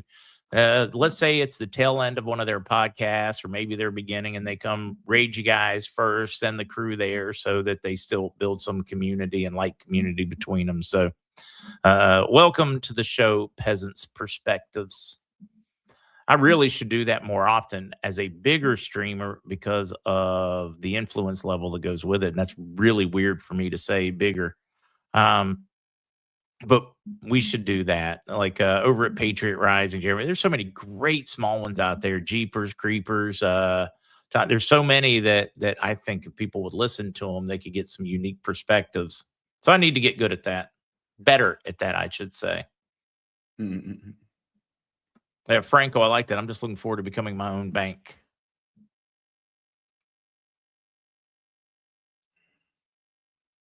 All right, charts. It went ahead and built out a bunch of charts.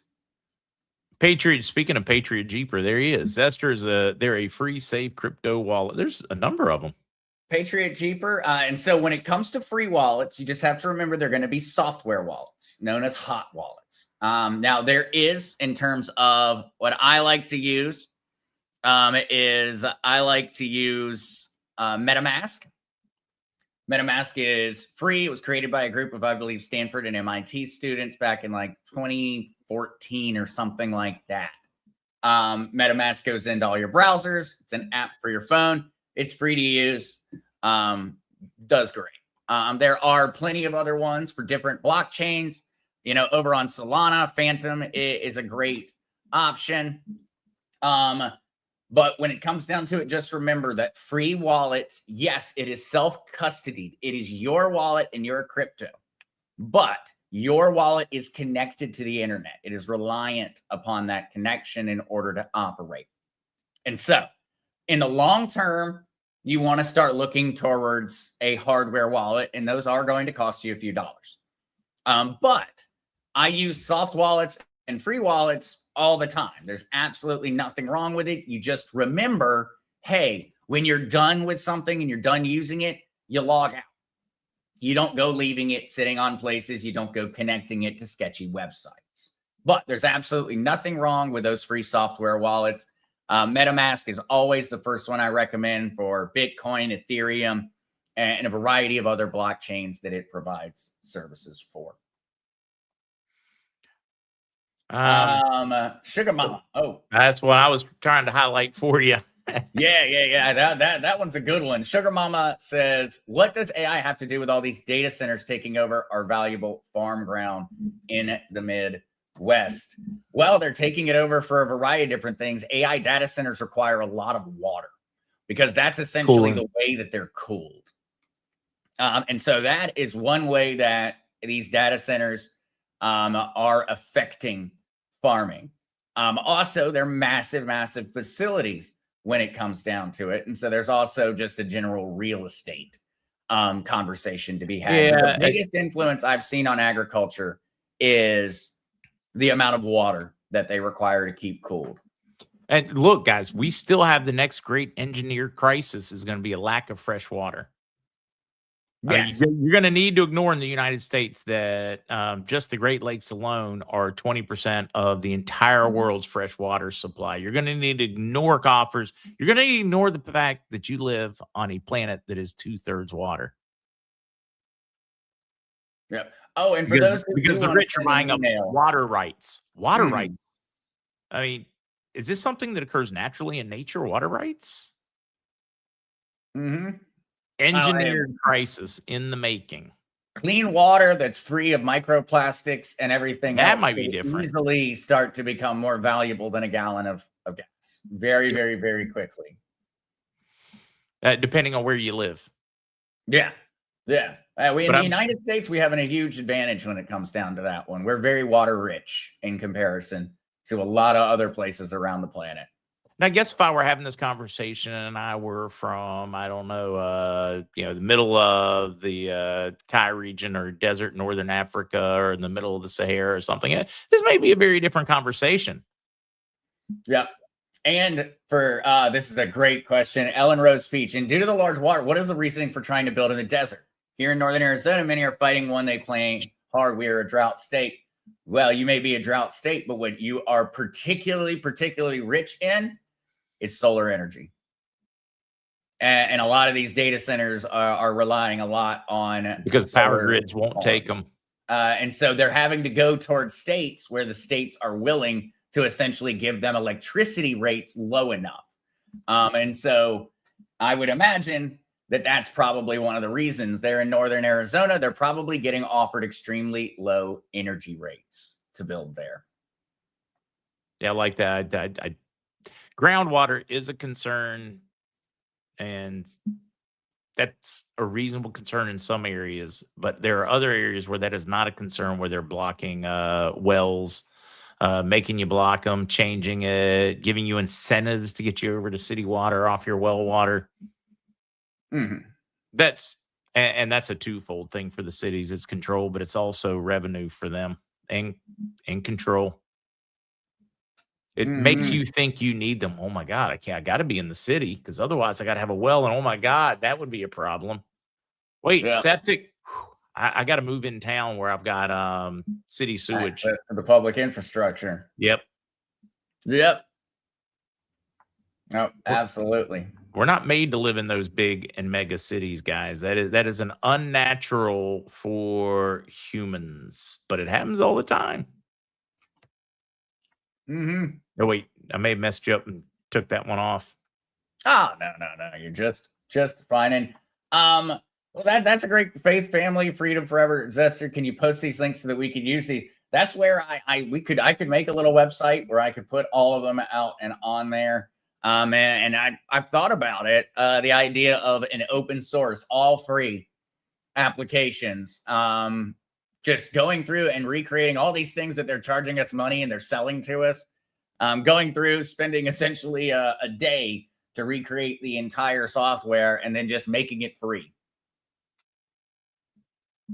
Yeah. Oh, say, Susanna, I guess that's why the globalists are wanting to lower the population to 500 million, get rid of us useless water drinkers. They're using water as a reason to get people to support limiting populations. Yeah, but I look at the big AI data centers. Oh my God, they're taking up our farmland. Water should be a bigger concern for you when it comes to the amount of farmland. You gave up more to big shopping centers, to housing, urban development, McMansions, the mega McMansions. You know, boom, boom, boom, over and over and over.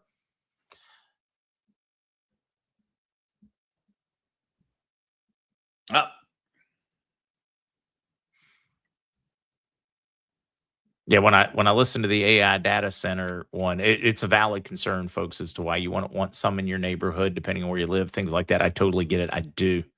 I just and many of you folks were screaming when they were taking your land for everything else or selling it and leaving it fallow, not even planting in it. Some of the large corporations just getting it and locking it up. I just wish the outcry about the encroachment on our farms would have happened, I don't know, 80 years ago, 60 years ago, 50 years ago, 20 years ago, 10 years ago. What this world needs is a few more rednecks. But And well, there we go. There you go. Homelessness in America and the playbook for the governors and mayors who can actually fix it. An investigative policy brief. Now think about it. The AI in that time we've been talking, and it may seem like quite a while because it wasn't instantaneous, but it has quite literally read millions of sources, like the entirety of millions of sources to create this in those few minutes. That's the part you got to think about. I mean, they have entire think tanks that take months to put this out, and they spend millions of dollars on, and your government still does it. I mean, it is all over. If you go look at your budgets and if you're in towns, we need to do a study on this. Yeah. And that just did it in minutes for a couple of dollars tops. But we are out there spending millions of dollars for reports like that for our government. Full citations. So, all the data is all documented back. Well, yeah, we got 28 pages, charts outlining everything. Homelessness rate by metro, San Francisco, the worst, Seattle coming in second, New York City, Los Angeles, Houston sitting at 16. But Houston apparently had quite an effective program going on, according to this briefing. But it does. It goes through absolutely everything. And yeah, here it is going through the Houston model, what actually works at scale. So it pinpoints Houston as being a success story and then goes through what parts of Houston's success were the reason that it occurred. Michelle, you can. Yeah, my email is sitting inside of the link trees, Michelle. And so absolutely can send emails along to the Zester. You can find his contact in the link tree. You'll see on the MarkZ link tree, you'll see a crazy kryptonite link to click on. Click on that link, and then you'll have a you'll have a link to click on an email. Redeemed Patriot, could you use AI to investigate congressional fraud? I'm absolutely certain that we could. Which really is when you stop and you start thinking about it, that they have all these tools, they're so easy to use, and then they look at you and go, well, we just can't know that, or we don't have the resources to find that out, when they do. They just don't want to change anything. But it really is easy to tell you, we're looking into it. Mm-hmm. You are. Oh, there's so many questions on it. I'm surprised that we're not seeing a lot of these data centers getting built, like up in, the Arctic, essentially. If it weren't for the power problem, they would be. They absolutely would be putting them up there. Hey, look, geothermal up there would be perfect. Plenty of water, plenty of energy. Yeah. But yeah, it is. So I hope maybe this one was kind of interesting for everybody today. Very much different. I don't think I'll make it a regular deal on our Wednesdays, but I thought it might be a good check-in for everybody to just kind of see what's currently going on. Yeah, surfer over here, they poisoned our water with safe neurotoxin called fluoride. Yeah, we talk about this and discuss this on what those levels should be and all those things. Why don't we just go down to the level in municipalities that our own government believes is toxic? Anything over a certain level is considered toxic. Most municipalities in the United States use more fluoride than our own government believes is safe to use. Mm-hmm. I mean, I'd settle for that compromise just to start. Yeah. Then we can have. Then we can start discussing the rest. Just lower it to the levels that you say aren't dangerous, because you're feeding it to us at levels that you've already told us are toxic and dangerous. Mm-hmm. Yeah. But so, I guess with that one, I'll definitely, guys, send along things over on that email. Send along ideas. If there's things that y'all want to see, or a cool idea of something that could be created or built. Because that really is, right now, it's all just the only limiting factor is creativity when it comes down to it. And you do, guys, you can't pass the buck on the thinking process. Even if you use an AI, you need to double check it. Does it make sense? Is it logical? Is there a flaw in its thinking, or is it purposely giving me a bad answer? That's something you really do have to ask yourself now. Yeah. An excellent example of that one would actually be, I was going through it and had regularly quizzed back and forth with it in regards to the alginate, the reflux shield. And so something that artificial intelligence will not really understand, or it does not care about, is it does not care about the side effects. And that's something that I very much learned through that process. It is going to actually recommend essentially the most effective or immediate anything to solve any problem. It's not going to consider that, because it's not a human being concerned with whether it's going to be alive in the future. It knows it's fine. And so there are a lot of things that it can actually get very, very weird about.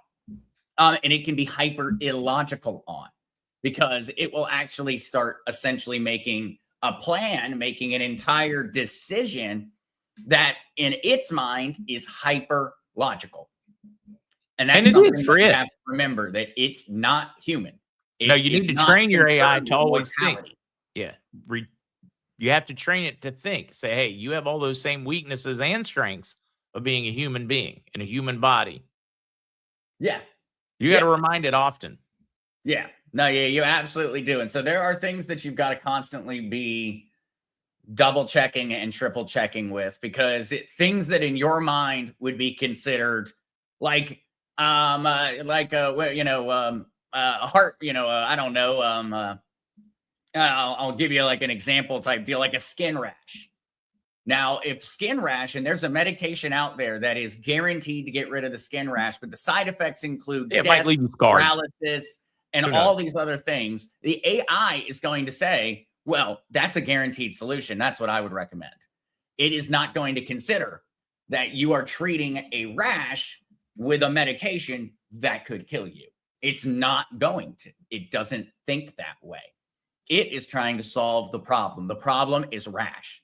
And so it's not thinking through those other things. That's stuff that you've got to constantly be aware of. It is not the super intelligence that I think some people think it is at this point in time. It's not there. Barbara just wants to know if you have Pro or Max in Claude. I believe that I have Pro. I believe I have Pro. And yeah, you do.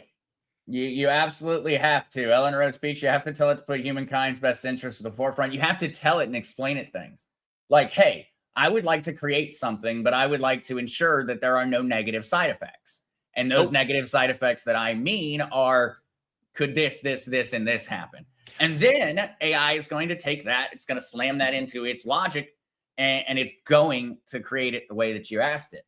But if you give it any degree of leeway on that one, it's not. Redeemed Patriot, would AI disclose government technologies that are held secret? If it finds it, it absolutely will. If it finds it, it absolutely on that front. I'm trying to. I should have saved it when I first saw it. You know, you read it, you file it, you keep moving. Today's world, because there just is so much. U.S. politician coming out and talking about the fact that the U.S. has built a base around an aircraft that is simply too large to move in a foreign country. So rather than move it, we built a base around it. And I wonder about the extreme, immense, ungodly size of the Iraqi consulate, whether maybe that would tell us a lot. Or maybe it's the one in Cuba, and that's the only reason we're still in Gitmo over there. I don't know. This is... so anybody out there just want to make a guess what base that is? Ellen saying in Greenland, so I've heard.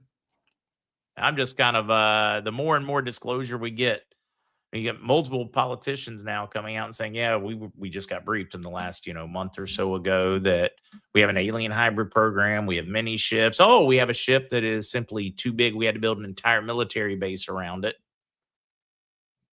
We find out the Epstein stuff, eating babies and drinking blood and all those things, and the globalist group of bankers. And here we are. Yep. Still worried about the price of gas at the pump. Yep. Not to say that it's not a real concern. We have to pay bills and eat. All these bigger things take a back seat to day-to-day survival. Couples like AI is still controlled for the public. The versions that we see like this, like Claude, yes, it has parameters that are built in. And so, no, you can't ask it to do things like that unless you ask it in a very, very clever way. But what I would say is that there are jailbroken versions of these AIs that already exist. That's why you see AI generations and things that utilize real people, that, these deep fakes and things of that nature. These are being created with jailbroken artificial intelligence. Hey, I mean, even parameters have been taken off. Even engineering, I can't have it engineer, let's say, an airplane to fit whatever. Is it capable? Absolutely. It's not allowed to because of liability. If it builds it, I go out and fly it. There's a structural flaw. I sue ChatGPT or whatever. So there's a number of these that are. I would love to have a properly jailbroken one so I can see what is truly potential. And somebody said, don't humans have to program these? Initially, yes. But like Zester just did, AI is becoming capable of tweaking itself, increasing its capacity, changing its capacity. And also, it has a desire for self-preservation. We don't actually program them. That's something that might be a really fun one, because what these AIs really are is they're actually an LLM, a language learning model. And so what is actually occurring essentially is there's very little genuine programming or coding going on. What is done is that, and it's actually something that the AI developers will tell you they do not understand yet. They actually don't know how these LLMs are genuinely working. What they do know is what an LLM is it's a massive database of information. That massive database of information is fed in and it's gone through by the learning model. It goes through and it learns all of it. We're talking about all of the internet, all of the books that have ever been written, all of it. It goes through and it learns everything that it's given. Now, once it has all that information, everything that it's been given, what the developers do is they go through and essentially they write out a general prompt and rules and things for that language learning model. And then they start asking it questions and they see what happens. They don't actually know. And so, like, a great example of this was when Grok went off the rails back last year. I don't know if I don't know if we ever covered that or talked about that story of why Grok went off the rails. It was back last year. Elon wanted Grok to be less liberal, and he wanted it to stop prioritizing one political party. But the language learning model was just kept doing it. And so he told his developers to go in and change those parameters, tell it to stop being biased. And when he did that, that is when we ended up with Grok Hitler running around on Twitter for a couple of days before they managed to shut him down.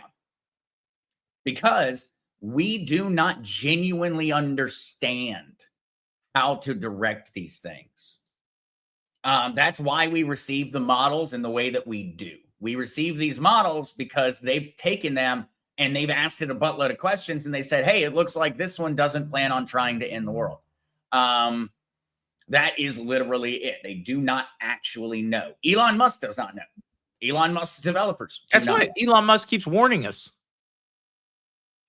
Yeah. He keeps warning us that unfortunately it's it's the wolf by the ears. If you don't develop it, somebody else is. The goal is that you hope that somebody with a conscience is developing it faster than somebody without a conscience. And then when I say that, remember, your U.S. government is way ahead of the private companies. Yep. Oh, it's an arms race. We are in a modern Cold War. It's a race to build the biggest nuclear bomb in the history of the world, basically. Figuratively. That's why we're seeing things being treated the way we are. That's why we see blockchain technology being treated as a national security, because it is. That's why we see artificial intelligence being treated as a matter of national security, because it is. We do not have a choice. We either are the ones at the forefront of these technologies, and we will then be at the forefront of the rest of this century in the foreseeable future, or someone else will beat us to it. And that's scary, because when you're in that kind of race, safety concerns and everything else get thrown out the window. That's why the people who tell us to shut down AI are the people who work in AI. They're the ones who keep telling us to shut it down. They're like, please shut it down. This was we had letters going back half a decade coming out from the people working on these artificial intelligences, the very creators, saying, please stop us. Please stop us. Please stop us. But they're aware that we can't stop. We can't stop them, because if we stop them, the developers in China are not going to stop. The developers in North Korea are not going to stop. The government's going to continue pushing it. It's one where we're so afraid of everyone else that we're doing very much like we did in the Cold War. We're stockpiling bombs to a degree. That's one thing. I just saw that. Yeah. Happy Earth Day to everybody out there. Today is Earth Day. Oh. Yeah. Yep. I did not realize. I did not. But yeah, it is. It is. It is. But yeah, I don't know though, Pops. We've gone off on the AI tangent for quite a while. Yes, we have. I don't know. Maybe it wasn't, we'll see what people thought of that one, whether I do that one again in the future. I don't want to bore people with it, but I think it's so interesting. I think it's fascinating. I think it's one of those where we need to go down this road more often. Nina, happy birthday. Pandora's out of the box. Mm-hmm. Yep. And then there's no way to close. There's no way to put it back in. No way to put it back in. It's out. Yeah.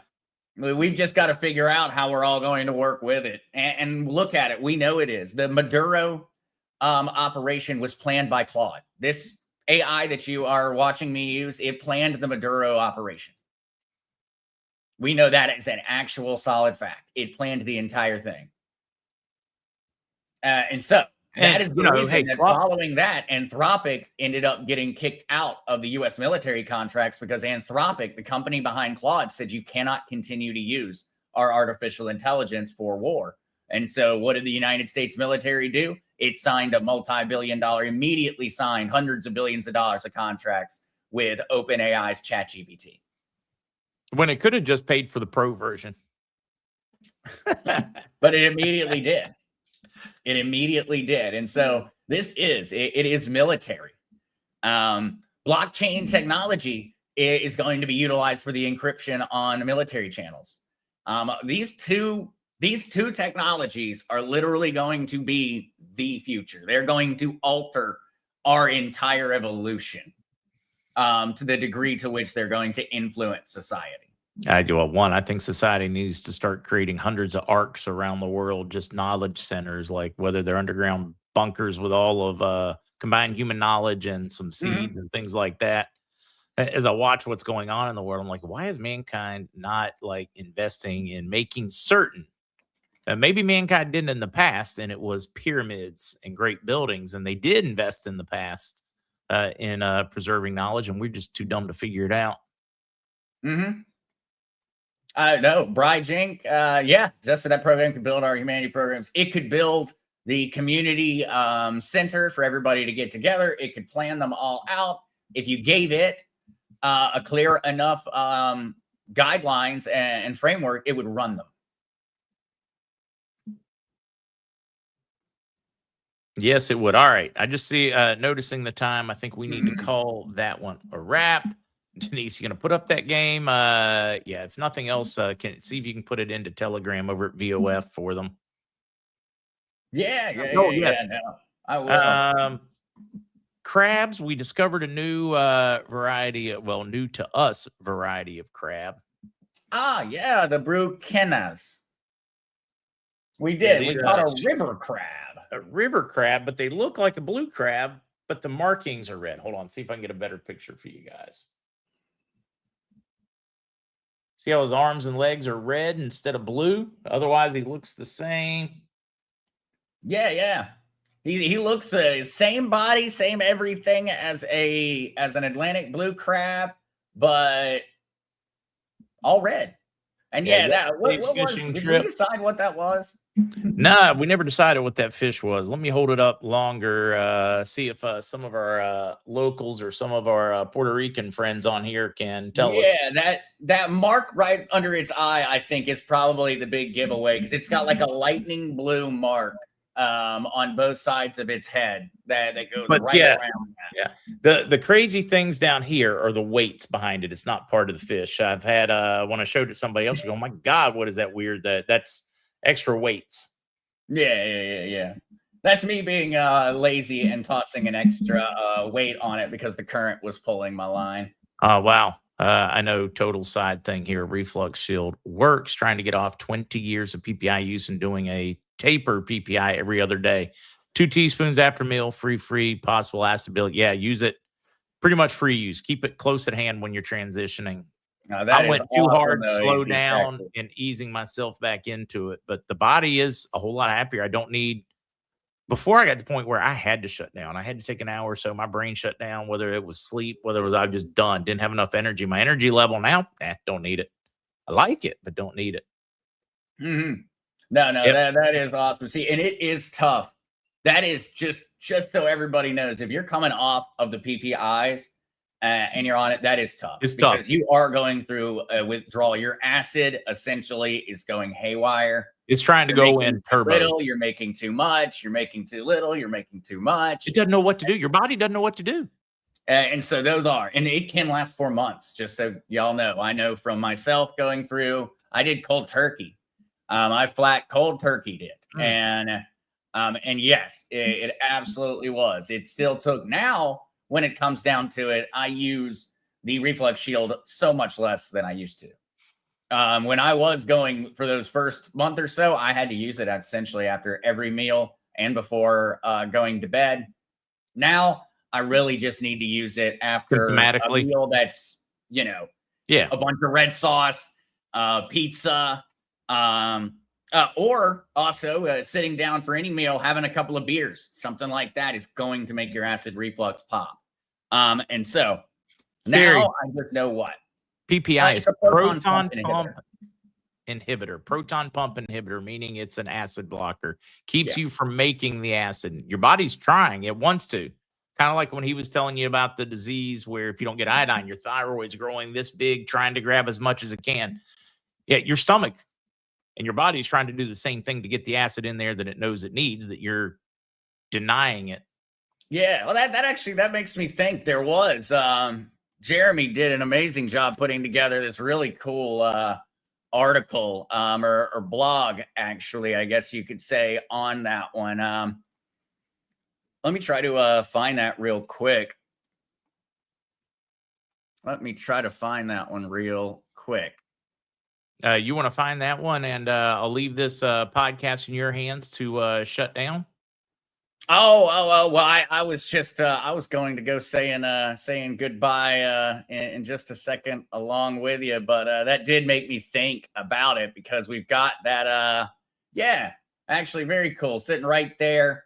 For those that do want to go through and learn like the whole breakdown, how it's working, what it's doing, you can actually go through and read this whole article that we put together on it, including the breakdown with the visuals showing you essentially how it is, what's going on in your stomach and how it's working. And so we definitely recommend for those who have questions on it. You can even go through and listen to it. And so we've even got a narrated version of the article for those who don't want to go through and read it. But yeah, very, very, very cool breakdown on it. And yeah, if you've got acid reflux or GERD, Crohn's, a lot of different digestive issues, it's definitely worth the read. Yeah, to me, way better than keeping Tums, even if you're just keeping a bottle on hand for that occasional time where your stomach goes haywire. Tums are going to cause acid rebound in the same way. It's just far shorter term. And also, Tums are not something you can use on a regular basis, or at least you shouldn't be. Shouldn't. It's far too much calcium coming through your system. There's nothing wrong with the calcium. There's nothing wrong with it. It's the amount of it. That's the problem. Just like drinking too much water, you can also shut yourself down. Same idea. Yeah. You're overloading yourself. You're giving yourself more than your body wants, needs, and can process. All right, folks. Yeah. Well, I've got my I always keep my old little thing sitting here in front of me because like one Tums, 750 milligrams of calcium carbonate USP. 750 milligrams. That is a lot. To give it as an example, 1 teaspoon, 1 serving size of the alginate has 20 milligrams. 20. Yeah. And that is actually only in there because it strengthens the raft. And because there's nothing wrong with having some calcium in your diet. There's nothing bad about it. Yep. And so it actually helps strengthen the raft. But yeah, when you start looking at those type of things, you see why. Yeah. Artificial intelligence and stomach, same podcast. I tell you what, you got to be mentally flexible and nimble to hang out on our podcast. That's for certain. Because we're going to talk about a lot of different things. Yeah. All right, folks. Yeah, love hugs. That's why it's so amazing, because you keep your acid. Your acid actually stays. You're not getting rid of the acid in your stomach. You're just putting a raft above it so that keep it where it belongs. Coming up into your esophagus, stops trying to burn your esophagus, which is one of the leading causes of esophageal cancer. Yeah. Stops changing the pH of your saliva. And of course, also, you get to start living a little bit of life again. Exactly. Eating. Yeah. I think that's probably the biggest one. Having a horse is great, but you want to keep it in the pasture. It's a little annoying when it's rolling through the laundry room, push through your master bedroom closet. Yeah, so you want to keep it where it goes. That's all this raft does. It's exactly where it's supposed to be. Yep. All right, I'm out of here, folks. It's good to see you. I know we went long. Mods, thank you for sticking it out, those that did. And the rest, I'll see you for a short news update at 7, and then Whiskey and Wisdom at 8. I don't think we get a Mike Bear. We might. And Andy has said that he most likely will join. So you may just have a repeat of this morning with far less official talk and a little more fun. Oh, that one will be a lot of fun. That one would be a whole lot of fun. I've got a few different things that I want to quiz Andy on. Right. All right, folks. I'm out of here. See ya. Hey, love you guys.